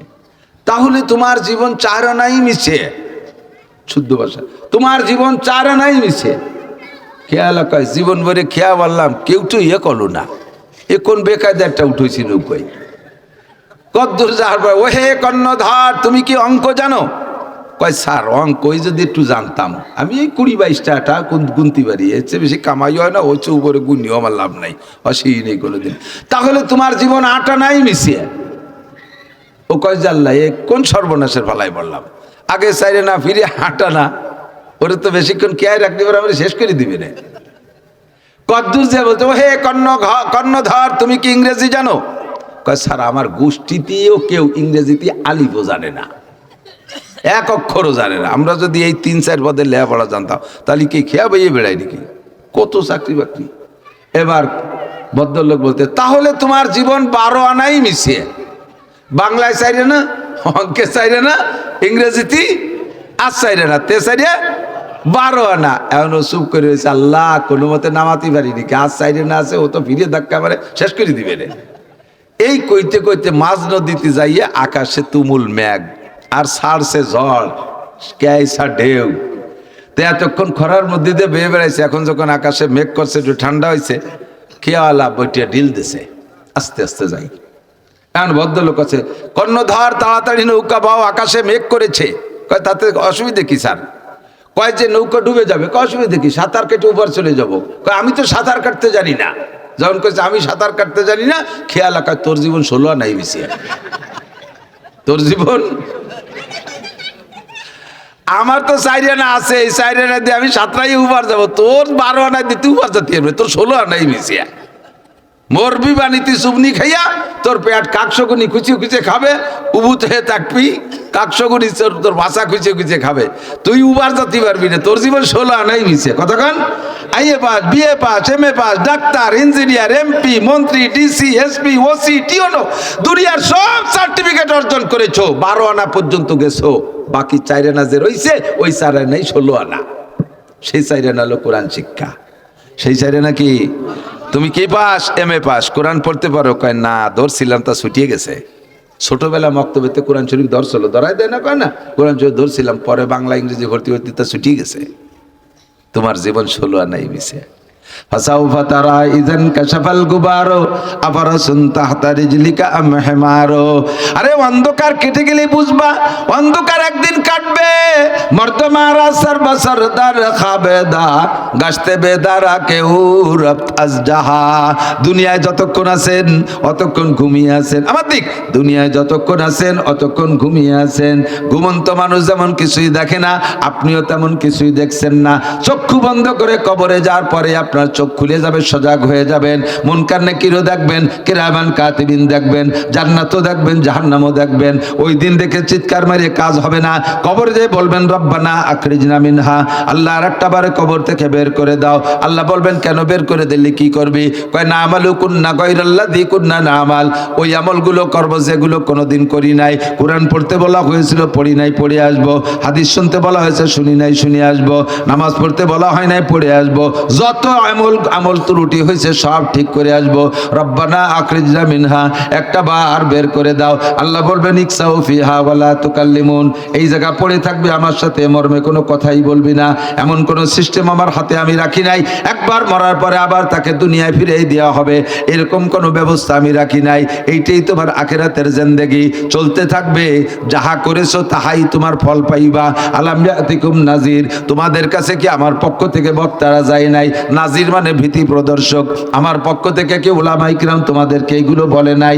নামাজ পড়লে এই লাভ, না পড়লে এই লস। কোরআন পড়লে এই লাভ, না পড়লে এই লস। হালাল খাইলে এই লাভ, হারাম খাইলে এই লস। জিনা করলে, গুনাহ করলে এই লস, ইবাদত করলে এই লাভ। এগুলো কি তোমাদেরকে বলে নাই? তখন তো আল্লাহর সামনে ধরা পড়ে যাবেন, স্বীকার করতে বাধ্য হবেন। বলবেন ক্বালু রব্বানা গলাবাত আলাইনা শিকওয়াতুনা ওয়া কুন্না কওমান দাল্লিন। ও আল্লাহ, আমাদের কপাল পোড়া দুর্ভাগ্য, আমাদের কপাল পোড়া আল্লাহ আমাদের এই পোড়া কপালিটা আমাদের প্রাধান্য লাভ করেছেন। আল্লাহ আমাদের কাছে গিয়েছিল, ক্বালু বালা কাদ জানা নাযীর, আমাদের কাছে ভীতি প্রদর্শক এসেছিলেন। ফাকাযযাবনা ওয়া কুলনা মা নাযালাল্লাহু মিন শাই, হুজুররা কোরআন হাদিস পড়ে বলতো আর আমরা বলতাম যেগুলো হুজুররা বানায় বানায় কয়, হুজুররা এগুলো বানায় বানায় বলে, আসমান থেকে কিছুই নাজিল হয় নাই। এখন তো দেখি রব্বানা আবসারনা ওয়া সামি'না ফারজিনা না'মাল সালিহান ইন্না মুকিনুন, এখন তো দেখতেছি সবই আছে, সবই সত্য, আর একটা বার পেরে পাঠিয়ে দাও, আমি সব আমল সঠিক করে আসব। আল্লাহ পাক বলবেন কাল্লা, আর কখনো সম্ভব হবে না। আল্লাহর কসম, কোরআনের আয়াত পড়ছি, আমি তরজমা বলছি, মিথ্যে বললে কিয়ামতে আমারও পাছার চামড়া থাকবে না। যাহা কোরআনে বলেছে তাই শুনাই দিলাম বাজান। যদি মুসলমানের সন্তান হয়ে থাকেন, আখিরাতকে যদি বিশ্বাস করেন, যা বলেছি কথাগুলো মনে রাখবেন। এখন থেকে জিন্দেগির স্টার্টিং ঘুরানোর চেষ্টা করেন। আপনাকে কবরে IABM এ জিজ্ঞেস করবে না, কোনো একটা ইংরেজি SMS এ জিজ্ঞেস করা হবে না, ইংলিশ কোনো গ্রামার জিজ্ঞেস করা হবে না, দুনিয়ার অর্থনীতি জিজ্ঞেস করা হবে না, আপনি MP মন্ত্রী চেয়ারম্যান মেম্বার হয়েছিলেন কিনা এটা জিজ্ঞেস করা হবে না, কত বিঘে জমির মালিক হয়েছিলেন জিজ্ঞেস করা হবে না, বিয়ে কয়টা করেছিল, ছেলে মেয়ে কয় ডজন বানাইছো তা জিজ্ঞাসা করা হবে না। আপনাকে জিজ্ঞেস করা হবে মার রব্বুকা, রব তোমার কে, ওমা দীনুকা, তোমার ধর্ম কি ছিল, ওমান হাদার রাজুলুল্লাযী বুইসা ফীকুম, তোমাদের নবীকে তুমি কি চিনতে নাকি, নবীর সাথে কোনো সম্পর্ক আছে নাকি। খোদার কসম প্রশ্ন কিন্তু এই তিনটে হবে। এই তিনটে আপনি কাগজে লিখে নিয়ে গেলে ওই দিন পড়ে শুনাইতে পারবেন না, যদি জাগতিকভাবে তিনটের সাথে সম্পর্ক না থাকে, তিনটের পর যদি আমল না থাকে, রবকে রব বলে স্বীকার করে আল্লাহ সেই কথার পর অটল থাকা। রব মানে প্রতিপালক, বলেন রব মানে, রব মানে প্রতিপালক। প্রতিপালকে খালি মুখে কইলেই হবে না, প্রতিপালক বোঝেন। আমার জিন্দেগির শুরু থেকে শেষ পর্যন্ত যখন যা যে বয়সে যেমন প্রয়োজন, ব্যক্তি পার্থক্যে, সময়ের পার্থক্যে, ব্যক্তি পার্থক্যে যা যেমন যখন দরকার সবকিছু পরিবেশন করতে পারে কে? মায়ের পেটে থাকতে যা খাইছি এটা আল্লাহ ছাড়া ওই সিস্টেমে কেউ খাইতে পারে না। মায়ের মাসিকির রক্ত খাওয়াই আল্লাহ বাঁচাইছে, তা সেট করে দিয়েছে নাভির সাথে, কি সুন্দর একটা পাইপ দিয়ে। এটা দুনিয়ার কোনো মানুষ পারবে? তিনি রব, তিনি জন্মের পরে আমার দুধ খাইতে হবে, আমাকে গোশত রুটি দিলে খাইতে পারবো না। তেফলে রাগার না দেখিবার যায় শির, তেফলে মিসকিন রাজানান মুরদাগির, দুধের বাচ্চারে যদি গোশত রুটি দাও ও খাইতে পারবে না, মারা যাবে। এই জন্য রব আমার আল্লাহ মায়ের বাচ্চা জন্মের সাথে সাথে মায়ের দুইটা স্তনকে আল্লাহ বড় কইরা দেয়, ওর ভিতরে সুন্দর দুধ তৈরি করে দেয়, পরিমাণ মতো গরম, পরিমাণ মতো ঠান্ডা, পরিমাণ মতো গাঢ়, পরিমাণ মতো পানি, পরিমাণ মতো মিঠা, পরিমাণ মতো লবণ, পরিমাণ মতো ওর ভিতরে খাদ্য শক্তি যা দরকার সব দিয়ে আল্লাহ তাআলা তৈরি করেছেন। তিনি আমার রব। এরপরে ধীরে ধীরে বড় হই, যখন যা খাইতে পারি তখন তার ব্যবস্থা আছে, বড় হয়ে যায় যখন যা খাইতে পারি তখন তার ব্যবস্থা হয়ে যায়। দুনিয়ার গরিবের পার্থক্যে আল্লাহ তাআলা নিয়ামত রেখেছেন। বড় লোকের জন্য বড় বড় বল মাছ, গরিব মানুষের জন্য ছোট ছোট পাবদা মাছ, বড় লোকের জন্য বড় বড় আইড় মাছ, গরিব মানুষের জন্য ট্যাংরা মাছ, বড় লোকের জন্য বড় বড় শৈল মাছ, গরিব মানুষের জন্য আল্লাহ টাকি মাছ বানায় রাখছে। এমন করে প্রত্যেকটা নিয়ামত একই জাতের ভিতরে ছোট বড় করে বানায় রাখছে। তিনি আমার রব। হাসিনা আমার রব না, খালেদা আমার রব না, ডক্টর ইউনূস আমার রব না, আরে দুনিয়ার কোনো নেতা নেত্রী আপনারা আমার রব না। এরা আমারে খাওয়ায়ও না, পড়ায়ও না, বাঁচায়ও না, সব কিছু জোরে বলেন কে করে? আল্লাহ করে। এই রব বলে মজবুত থাকবেন, তাহলে আপনার মরণের সময় আল্লাহ পাক 5000 ফেরেশতা, 500 ফেরেশতা পাঠায় দিবে। তাতানাজ্জালু আলাইহিমুল মালায়েকা, 500 ফেরেশতা পাঠায় দেবে আপনার জান কবজা করে, আপনাকে ইস্তেকবাল করার জন্য। আজরাইল ফেরেশতা জান বের করে নেওয়ার সাথে সাথে ওই জান্নাতি ফেরেশতারা আপনাকে নারায় তাকবীর দিতে দিতে নিয়ে যাবে। যার সময় বলবে ভাই ভয় নাই, দুনিয়া ছেড়ে চলে আসছেন, টেনশন হচ্ছে বউ বাচ্চার কি হবে, আল্লাহ তাখাফু ওয়ালা তাহজানু, ভয়ও পেন না, টেনশনও করেন না। নাহনু আউলিয়াকুম ফিল হায়াতিদ দুনিয়া, এতদিন আপনার সাথে ছিলাম দুনিয়ায়, অফিল আখিরা, মরার পর আপনার সাথে থাকবো। ওয়ালাকুম ফিহা মা তাশতাহি আনফুসুকুম, জান্নাতে যাওয়ার পরে মুখে যা মনে যা চাইবেন তাও পাবেন। ওয়ালাকুম ফিহা মা তাদউন, মুখে যা বলবেন তাও দেওয়া হবে। অবশেষে একটা পুরস্কার অতিরিক্ত দেওয়া হবে, সেটা আপনার চাওয়া লাগবে না, সেটা হলো নুজুলুম মিন গফুরির রহিম। আল্লাহ পাক রব্বুল আলামিন নিজ হাতে তোমার গালে উঠাইয়া 500 বছর খানা খাওয়াবে। আল্লাহর হাত দিয়ে খানা খাওয়াবে। ফাসাউফা তারা ইদান কাশাফাল গুবারু আবারাসুন তাহতা রিজলিকা আমহমারু। ও যুবক, আবাল বৃদ্ধ বনিতা, দুনিয়ার মোহে পড়ে এখন আখিরাতের সব কিছু ভুলে গেছেন। এখন শুধু আড়িয়ে গরুর মতো, বাঘের মতো সামনের দিক গুতইতে তালে আছে। সামনে যে কোন বিপদ হবে এইটা মোটে ভাবতেছে না। এই জায়গা আমরা এই ষাড় গরুর মতো, বাঘের মতো এই স্বভাবটার থেকে ফিরে আসি। আমি একটু আরো দূরের ভবিষ্যৎ চিন্তা করি। আমার ভবিষ্যৎ কেমন হতে পারে, এই ভবিষ্যৎ এখনই তৈরি করে নিতে হবে। কেটে কি দিয়ে সাজাইবেন? আল্লাহ কাইবাল্লাযিনা উতুল ইলমা দারাজাত, যাদেরকে ইলমে কোরআন দেয়া হয়েছে, ইলমে শরীয়ত দেয়া হয়েছে, তাদের জীবনে যাহা করেছি ভুলই করেছি, জীবনে যাহা করেছি ভুলই করেছি। কত বড় বড় ডাক্তার, ইঞ্জিনিয়ার আর বড় বড় প্রফেসর, অধ্যাপক রিটায়ার্ডের পরে বুড়োকালে দিনদার হইয়া এরপরে এসে মাদ্রাসায় অনেকে ভর্তি হচ্ছে বুড়োকালে। লম্বা একটা সাহাই ছেড়ে কয়, আরে জীবনের শুরুতে ভাবতে পারি নাই যে কোনোদিন বুড়ো হব, চোখের পাওয়ার কমে যাবে, চশমা লাগবে, হাঁটুতে বল থাকবে না, এটা ভাবি নাই। আমাকে হাতে একটা লাঠি নিয়ে হাঁটতে হবে যৌবনকালে, কোনো যুবক এটা ভাবে না। কথা বলেন ঠিক কি ঠিক না? আমার চশমা দিয়ে কাগজ পড়তে হবে, এটা যৌবনকালে ভাবি নাই। এখন তো চশমা ছাড়া বাথরুমের দরজাও খুঁজে পাই না, ভাতগুলো দেখতে পারি না। এই বড় বড় অফিসাররা রিটায়ার্ডের পরে বৃদ্ধ বয়সে আইসা জাগা মতো বুঝে ফেলে, কিন্তু এমন একটা সময় বোঝে যে সময় বুঝলে কোনো কাজ হয় না। সময় আছে বোঝেন, সময় আছে বোঝেন। সময় বেশি নাই আমার, এই জন্য বাড়তে পারবো না, অন্য জায়গা যাইতে হবে। আমি একটা কথাই বুঝাইতে চাইছি, সব কিছুর দাম বাড়ানোর জন্য, এই বোতলটারে দামি বানানোর জন্য যে 1600 টাকা দামের ঘি, সেটা হলো আমাদের জন্য কোরআনের ইলম। কথা বলেন ঠিক কি ঠিক না? এই জায়গা মাদ্রাসা শুরুর সময় মনে একবার কুরবানির সময় আসছিলাম, কুরবানির সময় আসছিলাম, কুরবানির সময় আসছিলাম। এই কুরবানি উপলক্ষে দুটো কথা বলা যাবে। তার আগে জানতামই না যে এই যে এই পাশে এই বাগান টাগানের এই ধারে ফাঁকা পাশে এই পাশে কোনো বসতি আছে বা এখানে একটা মাদ্রাসা। তো মাদ্রাসা হওয়ার পরে এখন দেখেন কত মানুষ। আপনারাও কি মাদ্রাসা হওয়ার আগে এই জায়গায় এত মানুষ সমবেত হয়েছেন? কোনোদিন হয়েছেন? কাজিয়াডাঙ্গা হলে লোকজন জমাতে, এই ভাষাতে কাজিয়াটা যেতে মনে হয় না আল্লাহর রহমতে। তাহলে এই জায়গা হয় নাই। আর আজকে আসেন কি এই জায়গায় সিজদা দেবেন, জায়গায় সিজদা দেবেন, এখানে জামাতে নামাজ পড়বেন। এত মানুষ মসজিদে ধরবেন না, জামাতটা এখানে নামাজ পড়বেন। এই জায়গাটা সিজদার যোগ্য হয়ে গেছে একটা জিনিসের ছোঁয়ায়, সেটা হলো 1600 টাকা দামের ঘি, আল্লাহর কোরআনের ছোঁয়ায়। ঠিক না? আমি ব্যক্তিগতভাবে শুকর আদায় করি, আমি ব্যক্তিগতভাবে শুকর আদায় করি। আমাদের গোপালগঞ্জে ছোট বড় কত মানুষ আছে। আল্লাহ, আমি যদি জেনারেল পড়তাম আর আলেম না হইতাম, কোরআনের ছোঁয়া না লাগতাম, তাহলে বিসিএস ক্যাডার হতাম, ধরে নেন, অথবা বড় একটা ইঞ্জিনিয়ার হতাম, মানে ধরি বিজ্ঞানী হতাম, যে কোনো ডিপার্টমেন্টের বড় একটা অফিসার হইতাম। তাতে কি হতো? আমি তাতে যা হইতাম তার চাইতে কোরআনের শিক্ষায় শিক্ষিত হয়ে আমি তার চেয়ে অনেক সম্মানী হয়েছি। আমাদের গোপালগঞ্জের একমাত্র প্রধানমন্ত্রী শেখ হাসিনা ছাড়া সারা বাংলাদেশের সব জায়গার মানুষ কম বেশ চেনে। আর একজন জেনারেল শিক্ষিত লোক দেখান দি বর্তমান সময়, আগে যারা গেছে তাকে কথা আম্মা বাদ। বর্তমান সময় আল্লাহর ফজলে বাংলাদেশের যে কোনো থানায় যাবেন, মৌলানা নাসির সাহেব আমাদের গোপালগঞ্জের মধ্যে, ইনশাআল্লাহ এক কাপ চা আপনি ফাউ খাইয়ে আসলে আসতে পারবেন। যে কোনো জায়গায় যাবেন, পরিচয়টা দিলে আপনাকে আলাদা একটু সম্মান করবে। বাংলাদেশের যে কোনো জায়গায় যাবেন। আমি এইটা জেনারেল শিক্ষা অর্জন করে পারতাম না, এটা অর্জন করতে। যত বড় পণ্ডিত হই না কেন, আমি এইটা অর্জন করতে পারতাম না। আল্লাহ পাক রব্বুল আলামিন আমারে সারা বাংলাদেশের মানুষের কাছে আদরের পাত্র বানাইছে। একমাত্র একটু কোরআন শরীফ শিখেছি, তাও ভালো আলেম হইতে পারিনি। এটাই আমার আনন্দের বিষয়, এটাই আমার আনন্দের বিষয়। কোথাও যে কিছু খাইতে আমার কিনা লাগে না। গতকালকে গেছি ঢাকায়, কি কয় নবাবগঞ্জ মাহফিলে, যাওয়ার সময় বালাসুর মুন্সিগঞ্জ, ওখানে দাঁড়াইয়া এক আল্লাহর মধ্যে এত বড় এক আইড় মাছ, পদ্মার আইড়, 8 কেজি হবে, সাথে 6 কেজি দামি মিষ্টি, 700 টাকা কেজি। তাই সে কিনে দাঁড়ায় রয়েছে। আর এই বাসমতি, পাকিস্তানি বাসমতি এত বড় চাল, তাই 4 প্যাকেট কিনে দাঁড়ায় রয়েছে দেওয়ার জন্য। দেশে উঠাইয়া কদ্দূর আগে যে দোহার গেছি, সে জায়গার উলামায়ে কিরামরা গিরিয়ে মিষ্টি খাওয়াইয়ে তা আবার দিয়ে দেশে, আবার গাড়ি বইরে। তারপরে গেছি তো মাহফিলি বয়ান করে আসছি। এটা আমাকে আর কিসে দিত?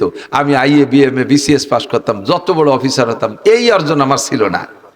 আমি ব্যক্তিগতভাবে আন্তরিকভাবে খুশি আমি কোরআন শিখতে পাইরা। এই জন্য আমার ছেলেদেরকে আমি বলছি, বাবা আমি কোরআন পড়ে ঠকি নাই, তোরা আল্লাহর কোরআন পড় ঠকবি না। কারণ কোরআনওয়ালারে সার্টিফিকেট দিয়েছেন স্বয়ং আল্লাহ, কোরআনওয়ালাকে সার্টিফিকেট দিয়েছেন স্বয়ং নবী। খয়রুকুম মান তাআল্লামাল কুরআনা ওয়া আল্লামা। কোন হাদিসের মধ্যে পাবেন না নবী বলছেন খয়রুকুম মান কানা এমএ পাস, খয়রুকুম মান কানা বিএ পাস, খয়রুকুম মান কানা বিসিএস ক্যাডার, খয়রুকুম মান কানা ডাক্তার ইঞ্জিনিয়ার। এরকম হাদিস শুনছেন নাকি? খয়রুকুম মান তাআল্লামাল কুরআনা ওয়া আল্লামা, এটা শুনছেন কি শোনেন নাই? তোমাদের মধ্যে সবচেয়ে দামি ওই ব্যক্তি যে কোরআন পড়ে আর পড়ায়। এটার জন্য এবার মৌলানা হাফেজ শর্ত না, খয়রুকুম মানে নি মানে এভরিবডি, যে কোনো ব্যক্তি কোরআন পড়লেই সে দামি হয়ে যায়। কোন সুবহানাল্লাহ। নারী পড়ুক দামি, পুরুষ পড়ুক দামি, কৃষক পড়ুক দামি, মাস্টার পড়ুক দামি, পুলিশ পড়ুক দামি, যে পড়বে সেই দামি হয়ে যাবে। দুনিয়ায় আমারে কেউ দাম দিল আর না দিল আমার কিছু আসে যায় না, আমি আল্লাহর কাছে দামি হওয়া দরকার। কতক্ষণ মরণের আগে কোরআন শরীফটা শুদ্ধ করে পড়া শিখে আমার এই বোতলটারে 1600 টাকা দামের বোতল বানাবো। রাজি আছেন ইনশাআল্লাহ? চেষ্টা করা যাবে, বেশি কষ্ট না, মাত্র 61 দিন মেহনত করলে আপনি কোরআন শরীফ পড়া শিখবেন শিখবেন শিখবেন। আমি কসম দিয়ে বললে মিথ্যাবাদী হবে না। 61 দিন, আরবি হরফ 29টে, কয়টা? যত বড় কম্বিরেনি হোক, ডেলি একটা অক্ষরে লেখলি আর পড়লি ঘন্টাখানেক, ও কি বলবে? তাহলে 29 হরফ 29 দিন। আর আরবিতে আকার রস্যিকার মোটে 3 দিয়ে, জবর জের পেশ, জবরে আকার, জেরে রস্যিকার, পেশে রস্যিকার, 3 ডেরে 3 দিন শেখেন, হয়ে গেল। তাহলে 29 আর 3 32। আর আরবিতে সংযোগ আছে 2টা, জজম আর তাসদীদ, 2 হরফের মিলে, যেমন আব্বা দাব্বা ইন্না আন্না, এই জায়গা হরফ একটার মধ্যে একটা ঢুকাইতে হয়। এই সংযোগের চিহ্ন আছে 2টা, জজম আর তাসদীদ, ওকে দুইজনের 2 দিনই শেখেন। তাহলে 34, 32 আর 2 34। আরবিতে মদ আছে 10 প্রকার। মদ কয় প্রকার? মদ মানে গাঁজা, এবা, ফেন্সিডিল, হিরোইন, এই মদ না। কিন্তু কি বুঝছি যে আরবিতে কোরআন শরীফের মধ্যে মদ থাকলে তা খাবো না কেন? মদ মানে টাইনি পড়া, মদ মানে টাইনিয়ে টেনে পড়া। কুল ইয়া আইয়ুহাল কাফিরুন লা আ'বুদু, এই লারে একালিফটা না ফরজ, লারে টানলে হবে হে কাফেররা তোমরা যার পুজো করো আমি তার পুজো করি না। আর লারে না টানে যদি পড়ে দেন লা আ'বুদু মা তা'বুদুন, তাহলে হবে তোমরা যার পুজো করো আমি সামনে থেকে অবশ্যই তার পুজো করিবই। ওয়ানাশকুরুকা ওয়ালা নাকফুরুকা, দোয়া করতে পড়েন না? এই ওয়ালারে কমপক্ষে একালিফ লারে টানতে হবে, যদি টানেন তাহলে হবে আল্লাহ তোমার নিয়ামত খেয়ে শুকর আদায় করি, কোনোদিন কুফরি করি নাই, নাফরমানি করি নাই, করব না। আর যদি বলেন ওয়ানাশকুরুকা ওয়ালা নাকফুরুকা, লারে না টানেন তর্জমা হবে এতদিন শুকর আদায় করছি, সামনের তে আর পারবো না, খাইয়ে তোমার নাফরমানি করব, কুফরি করব, ঈমান থাকবে কতক্ষণ, নামাজ তো বাতিল হবেই হবে। এই টাইনে পড়ার নাম বলে 10 মদ। এই মদ আছে 10 প্রকার, তাহলে 10 আর 34 44। আর মাখরাজ আছে 17টা, মাখরাজ 17টা, 17 দিন। মাখরাজ মানে উচ্চারণের স্থান থেকে উচ্চারণ করা। ছোট হা, বড় হা, হা আর হা, সদ আর সিন, তা, এই 3 হরফের পার্থক্য, দূরত্ব, দোয়াদ আর দালের পার্থক্য, কফ আর কাফের পার্থক্য, হামজা ইয়ের পার্থক্য, ওয়াও হামজার পার্থক্য, এই পার্থক্য উচ্চারণের ভিতরে আছে। এই মাখরাজ আছে 17টা, 17 দিন শেখেন। তাহলে 44 আর 17 কত হয়? 61। যত কম বেরেনি মানুষ হোক 61 দিন মেহনত করলে সে কোরআন শরীফ পড়া শিখবেই শিখবে। আমি চ্যালেঞ্জ দিয়ে বলতে পারি। একটু কি করেছেন? জীবনটাকে দুনিয়া কামাই করার জন্য 70-80 বছর সময় নষ্ট করলেন, কোরআন শেখার জন্য কেন 61 দিন দিতে পারলেন না? আইএ বিএমএ বিসিএস পাস করার জন্য আপনি লাখ লাখ টাকা খরচ করতে পারলেন। আপনি একজন হুজুরের মাসে আপনি 500 টাকা 1000 টাকা দিয়া 2 মাস কষ্ট করে 1000 2000 টাকার বিনিময় আপনি এত বড় সম্মান অর্জন করতে পারলেন, কেন করলেন না? কারাহা বা খলকে জারি জুমলা রাজ বা খোদা তুযবির হিলা কায়রাওয়াস। দুনিয়ার সবকিছু অর্জন করেছো, আখিরাতের বেলায় যে কেন তুমি বোকা সাজলা, এ জায়গা কেন তুমি বলদ সাজো? এখন তোমার মাথায় কিছু ধরে না, এই কথা বলো কেন? এত কঠিন কঠিন ইংরেজি শিখলে, কত কঠিন কঠিন অঙ্ক শিখলে, তার চাইতে অনেক সহজ কোরআন আল্লাহ কয় ওয়ালা মিয়াজাল্লাহ ঘুরে ওয়াজা ওয়ালা মিয়াজাল্লাহ ঘুরে ওয়াজা। আমি কোরআনের মধ্যে কোনো বক্রতা রাখি না। খেয়াল করেন, কোরআনের মধ্যে কোনো গোজামিল নাই। আবার খেয়াল, এদিক তাকান, ইংরেজি ভাষা বাংলা ভাষার মধ্যে গোজামিলির গাদি। একজন আছেন, কেউ ভালো ভালো শিক্ষিত তো আছেন, আমি পারি না বিদায় জিজ্ঞেস করছি, ব্রাহ্মণ বানান করেন দি? কবে লিখে দিতে পারি, বানান করতে পারবো না। বিজ্ঞ বয়রসি কিদে কিদে মিলে বিজ্ঞ হয়, জ্বর সাথে ইয়ে মিশালি, বর্গের জ্বর সাথে ইয়ে মিশালি বিজ্ঞ হয়। কি কয় বর্গের জ্বর সাথে ইয়ে মিশালি, তো বর্গের জ্বর ইয়ে বীজ ইয়ে হবে, তা বিজ্ঞ হবে কে? বিজ্ঞ কতি যে গ লাগে তা সে গকো এটাই দিয়ে উঠাই দিলে ইয়ে একটা কিছু কয়, এলো গুজামিল। ইংরেজিতে লেখে জি, পড়ে গ, কতক্ষণ MOTHER, মতিয়ার না, কি হবে মাদার, লেখলাম মতিয়ার কয় মাদার। CHALK, চলকে না কলকে, চক, তা লেখলাম চলকে আর কয় চক, তাহলে এল লেখলাম, সে এল করে গেল উজ্জ, কে উজ্জ হবে কে? আমি যা লেখবো তাই পড়বো, যা না লেখবো তা পড়বো না। কতক্ষণ আরবিতে এই গুজামিল নাই। সদ লেখলি সদ, সিন লেখলি সা, সিন লেখলি সিন, সা লেখলি সা, দদ লেখলি দদ, দাল লেখলি দাল, যা লেখবো তাই বলবো। বললাম যে আল্লাহু ওয়াজা, অত বিয়ার গুরুনি ভাষায় নিয়ে অক্ষর পড়া শিখলে সহজ অক্ষর কটা কেন শিখলে না? জব দিতে পারবেন না। তো কোরআন পড়া শিখি এবং নামাজ ভাঙ্গার কারণ 19টে, তার ভিতরে 1 নম্বরটা হলো নামাজে কিরাত অশুদ্ধ পড়া। আমি কসম দিয়ে বলি, আমার হাতে কোরআন দিলে আমি কসম দিয়ে বলতে পারবো, যারা অশুদ্ধ কিরাতে নামাজ পড়তেছেন বিগত জীবনে যা পড়ছেন তার বিনিময়ে কিচ্ছু পাবেন না। একজন বেনামাজিরও যে অবস্থা, হাসরের মাঠে আপনারও সেই অবস্থা। পড়লি ভর্তি পারেন, না পড়লি ছাড়ি দিয়ে বাড়ি চলে যেতে পারেন, আমি তেল দিতে পারবো না। বলবেন যে হুজুর আল্লাহ আপনার ধরবে, আপনি আর বলবেন আল্লাহ আমাকে নাসির হুজুর গেছিল, কইছিল যে যা পারো বলো, আমরা হুজুর যত আসি আমাকে কোরবানি চামড়া টামড়া দাও, সৎকা টৎকা দাও, দান চাল দাও, আমরা এই খাইয়ে দিয়ে তোমাকে একটা বাড়ির ব্যবস্থা করে দেবানি।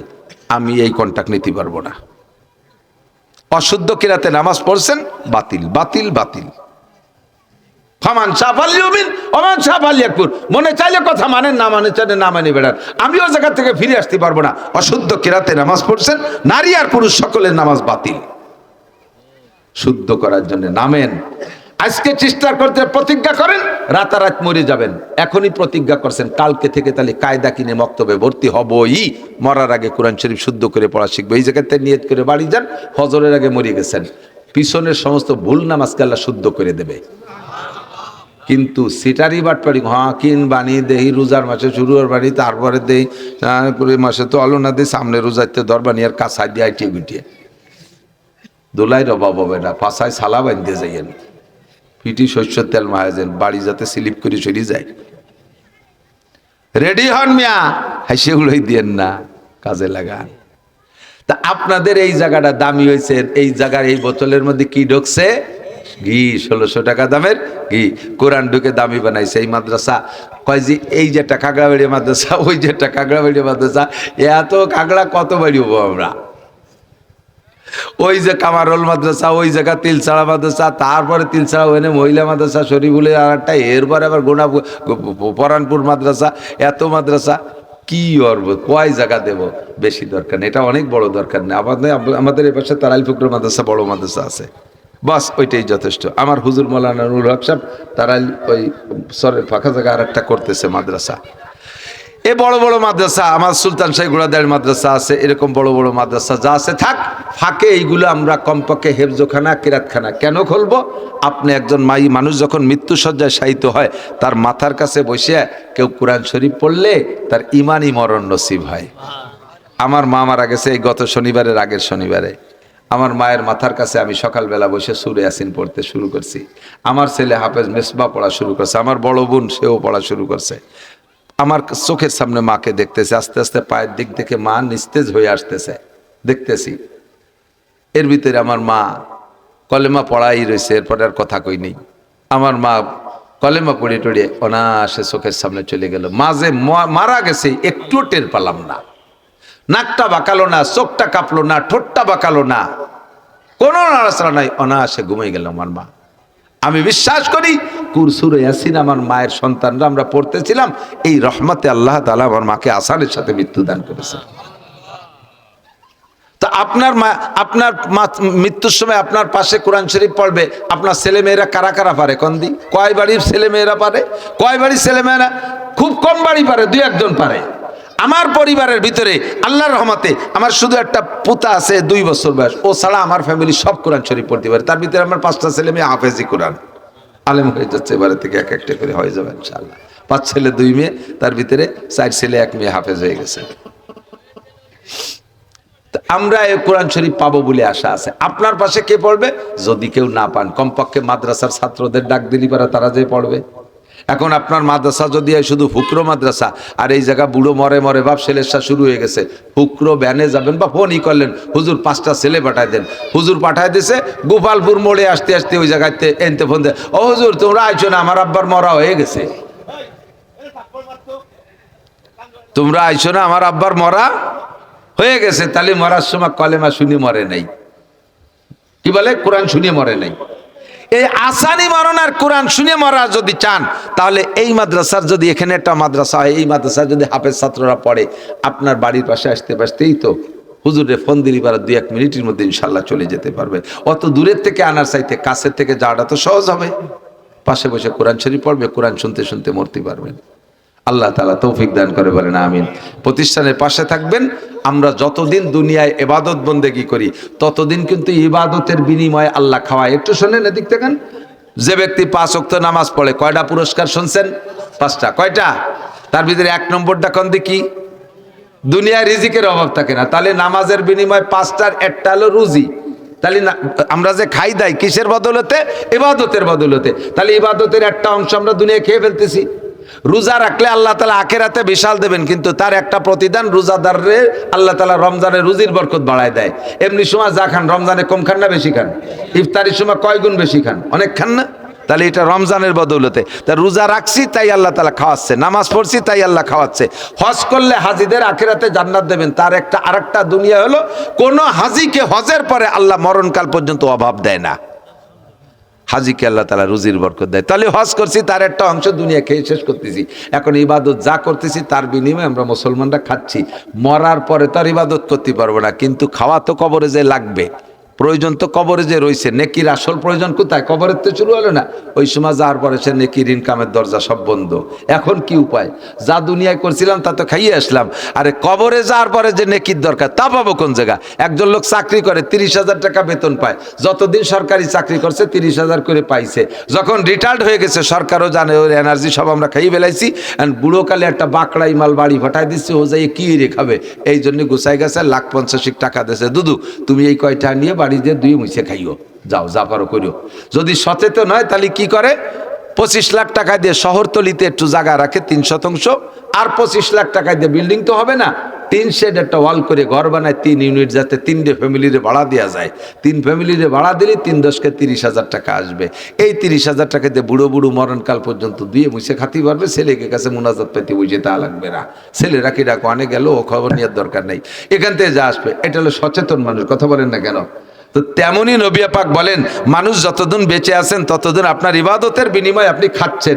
যখন মারা যাবেন তখন ইবাদত করতে পারবেন না। আবার আপনার প্রয়োজনটা তখন মূল প্রয়োজন শুরু হবে। এখন ইনকাম সোর্স বন্ধ, নামাজও নাই, রোজাও নাই, হজও নাই, যে মিডিয়া আপনি ইনকাম করবেন নেকি, ওই মিডিয়াগুলো সব বন্ধ। ওদিকে আপনার নেকির প্রয়োজন। উপায় কি? আপনি 3 ইউনিটের একটা বিল্ডিং দুনিয়া বানায় রেখে যেতে পারেন। 1 নম্বরে সদকায়ে জারিয়া, 2 নম্বরে ইলমিন ইনতাফাউ বিহি, 3 নম্বরে ওয়ালাদিন সালিহিন ইয়াদউ লাহু। 1 নম্বরে দিনই প্রতিষ্ঠান যেখানে আছে সেখানে কিছু না কিছু রেখেছেন, কিছু না কিছু রেখে আসেন। কামাই তো জীবন ভরে করলাম।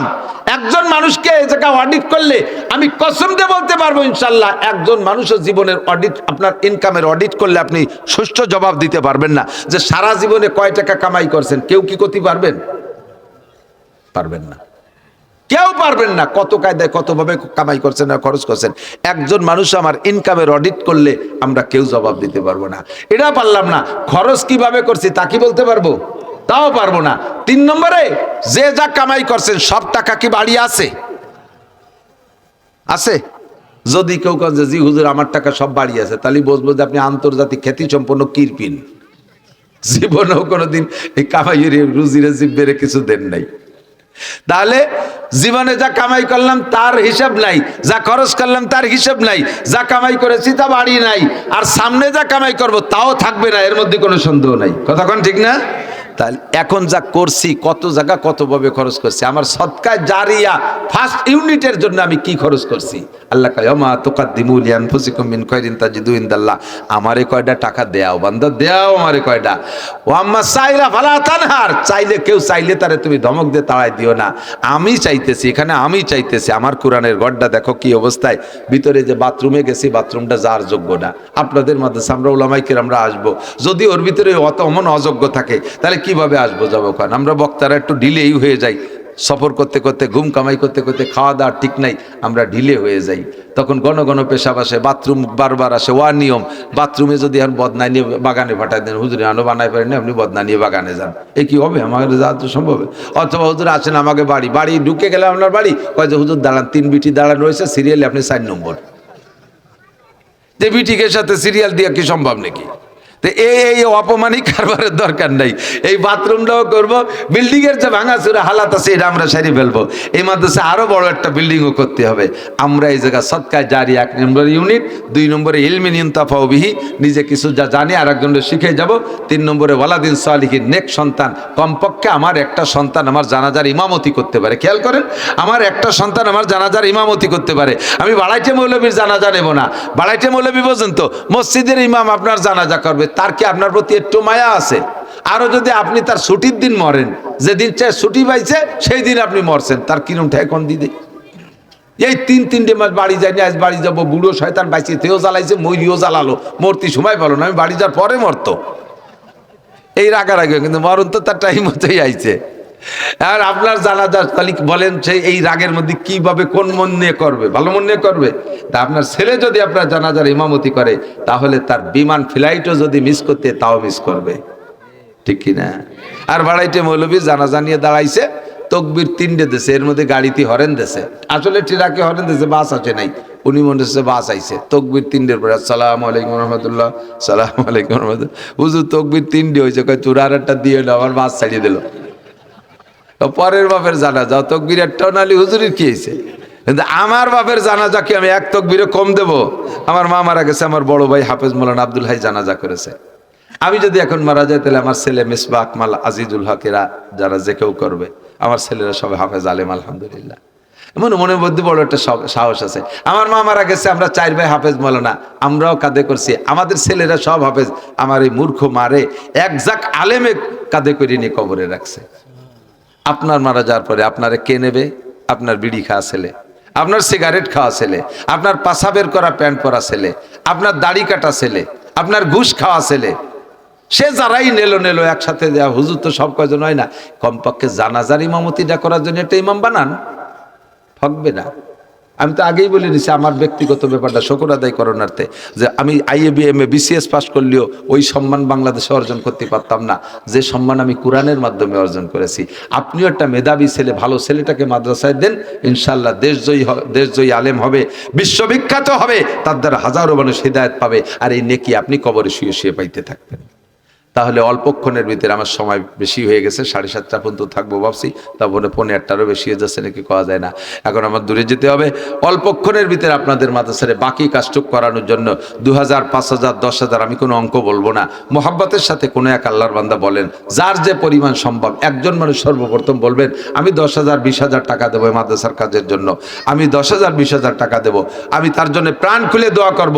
আজকের মজলিসটা দোয়া কবুলের মজলিস বলে আমার কাছে মনে হচ্ছে, ইনশাআল্লাহ আল্লাহ দোয়া কবুল করবে। আছেন কোন আল্লাহর বান্দা? আলাইসা মিনকুম রাজুলুর রশিদ, আপনাদের মধ্যে কেউ আছেন যে আপনি ফার্স্ট ইউনিটটা খুলে রেখে যাবেন? সদকায়ে জারিয়া মাদ্রাসার বিল্ডিং এর কাজ হবে। 20,000 কি নাম? কি নাম ভাইজান? ভাই আবু বকর শেখ, নামটাও বড় চমৎকার নাম। ভাইকে আল্লাহ তাআলা সুস্থতার সাথে লম্বা হায়াত দান করে। 20,000 টাকা মাদ্রাসার খেদমতে, বলেন আমিন। মাদ্রাসার সভাপতি যোগ্য মানুষ, নামও যোগ্য, কাজও হয়েছে যোগ্য। হুজুর ডাক দিলে সর্বপ্রথম আবু বকরই দাঁড়াইতেন, যে কোনো কালেকশন, যে কোনো কাজে ডাক দিলে আবু বকরই দাঁড়াইতেন। সভাপতি সাহেবের নাম আবু বকর। আল্লাহ তাআলা এই মাদ্রাসার হাত্তাল মৌত ওনাকে সেবা খেদমত করার তৌফিক দান করো। হালাল ভাবে লাখ লাখ কোটি কোটি টাকার মালিক বানায় দাও।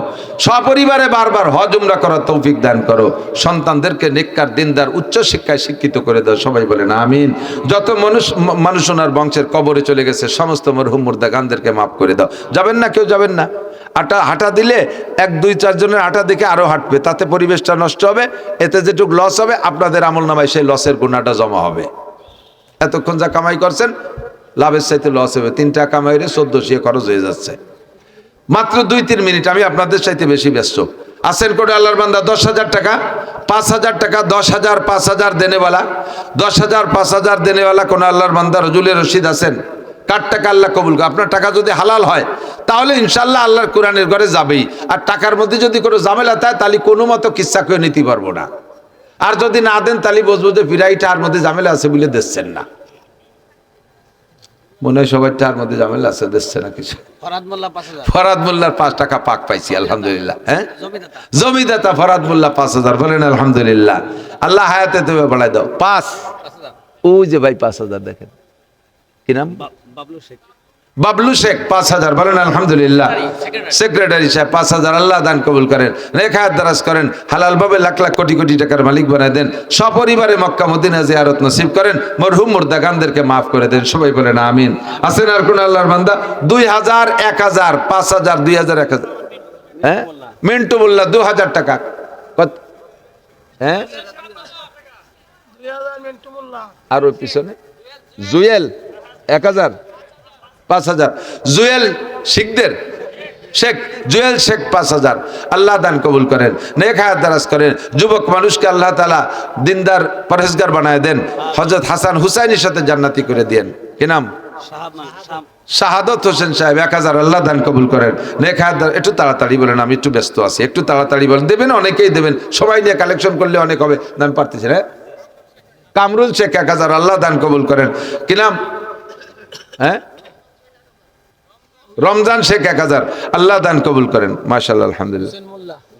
হোসেন মোল্লা নগদ 1,000, আল্লাহ নগদ থেকে আমল নামা ভরে দাও, হযরত হুসাইন রাদিয়াল্লাহু তাআলা আনহুর সাথে জান্নাতি করে দিও।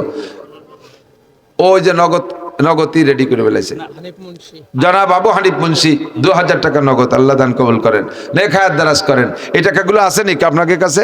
এগুলো আছে কার কাছে? দেন দি, কার কার কাছে আছে?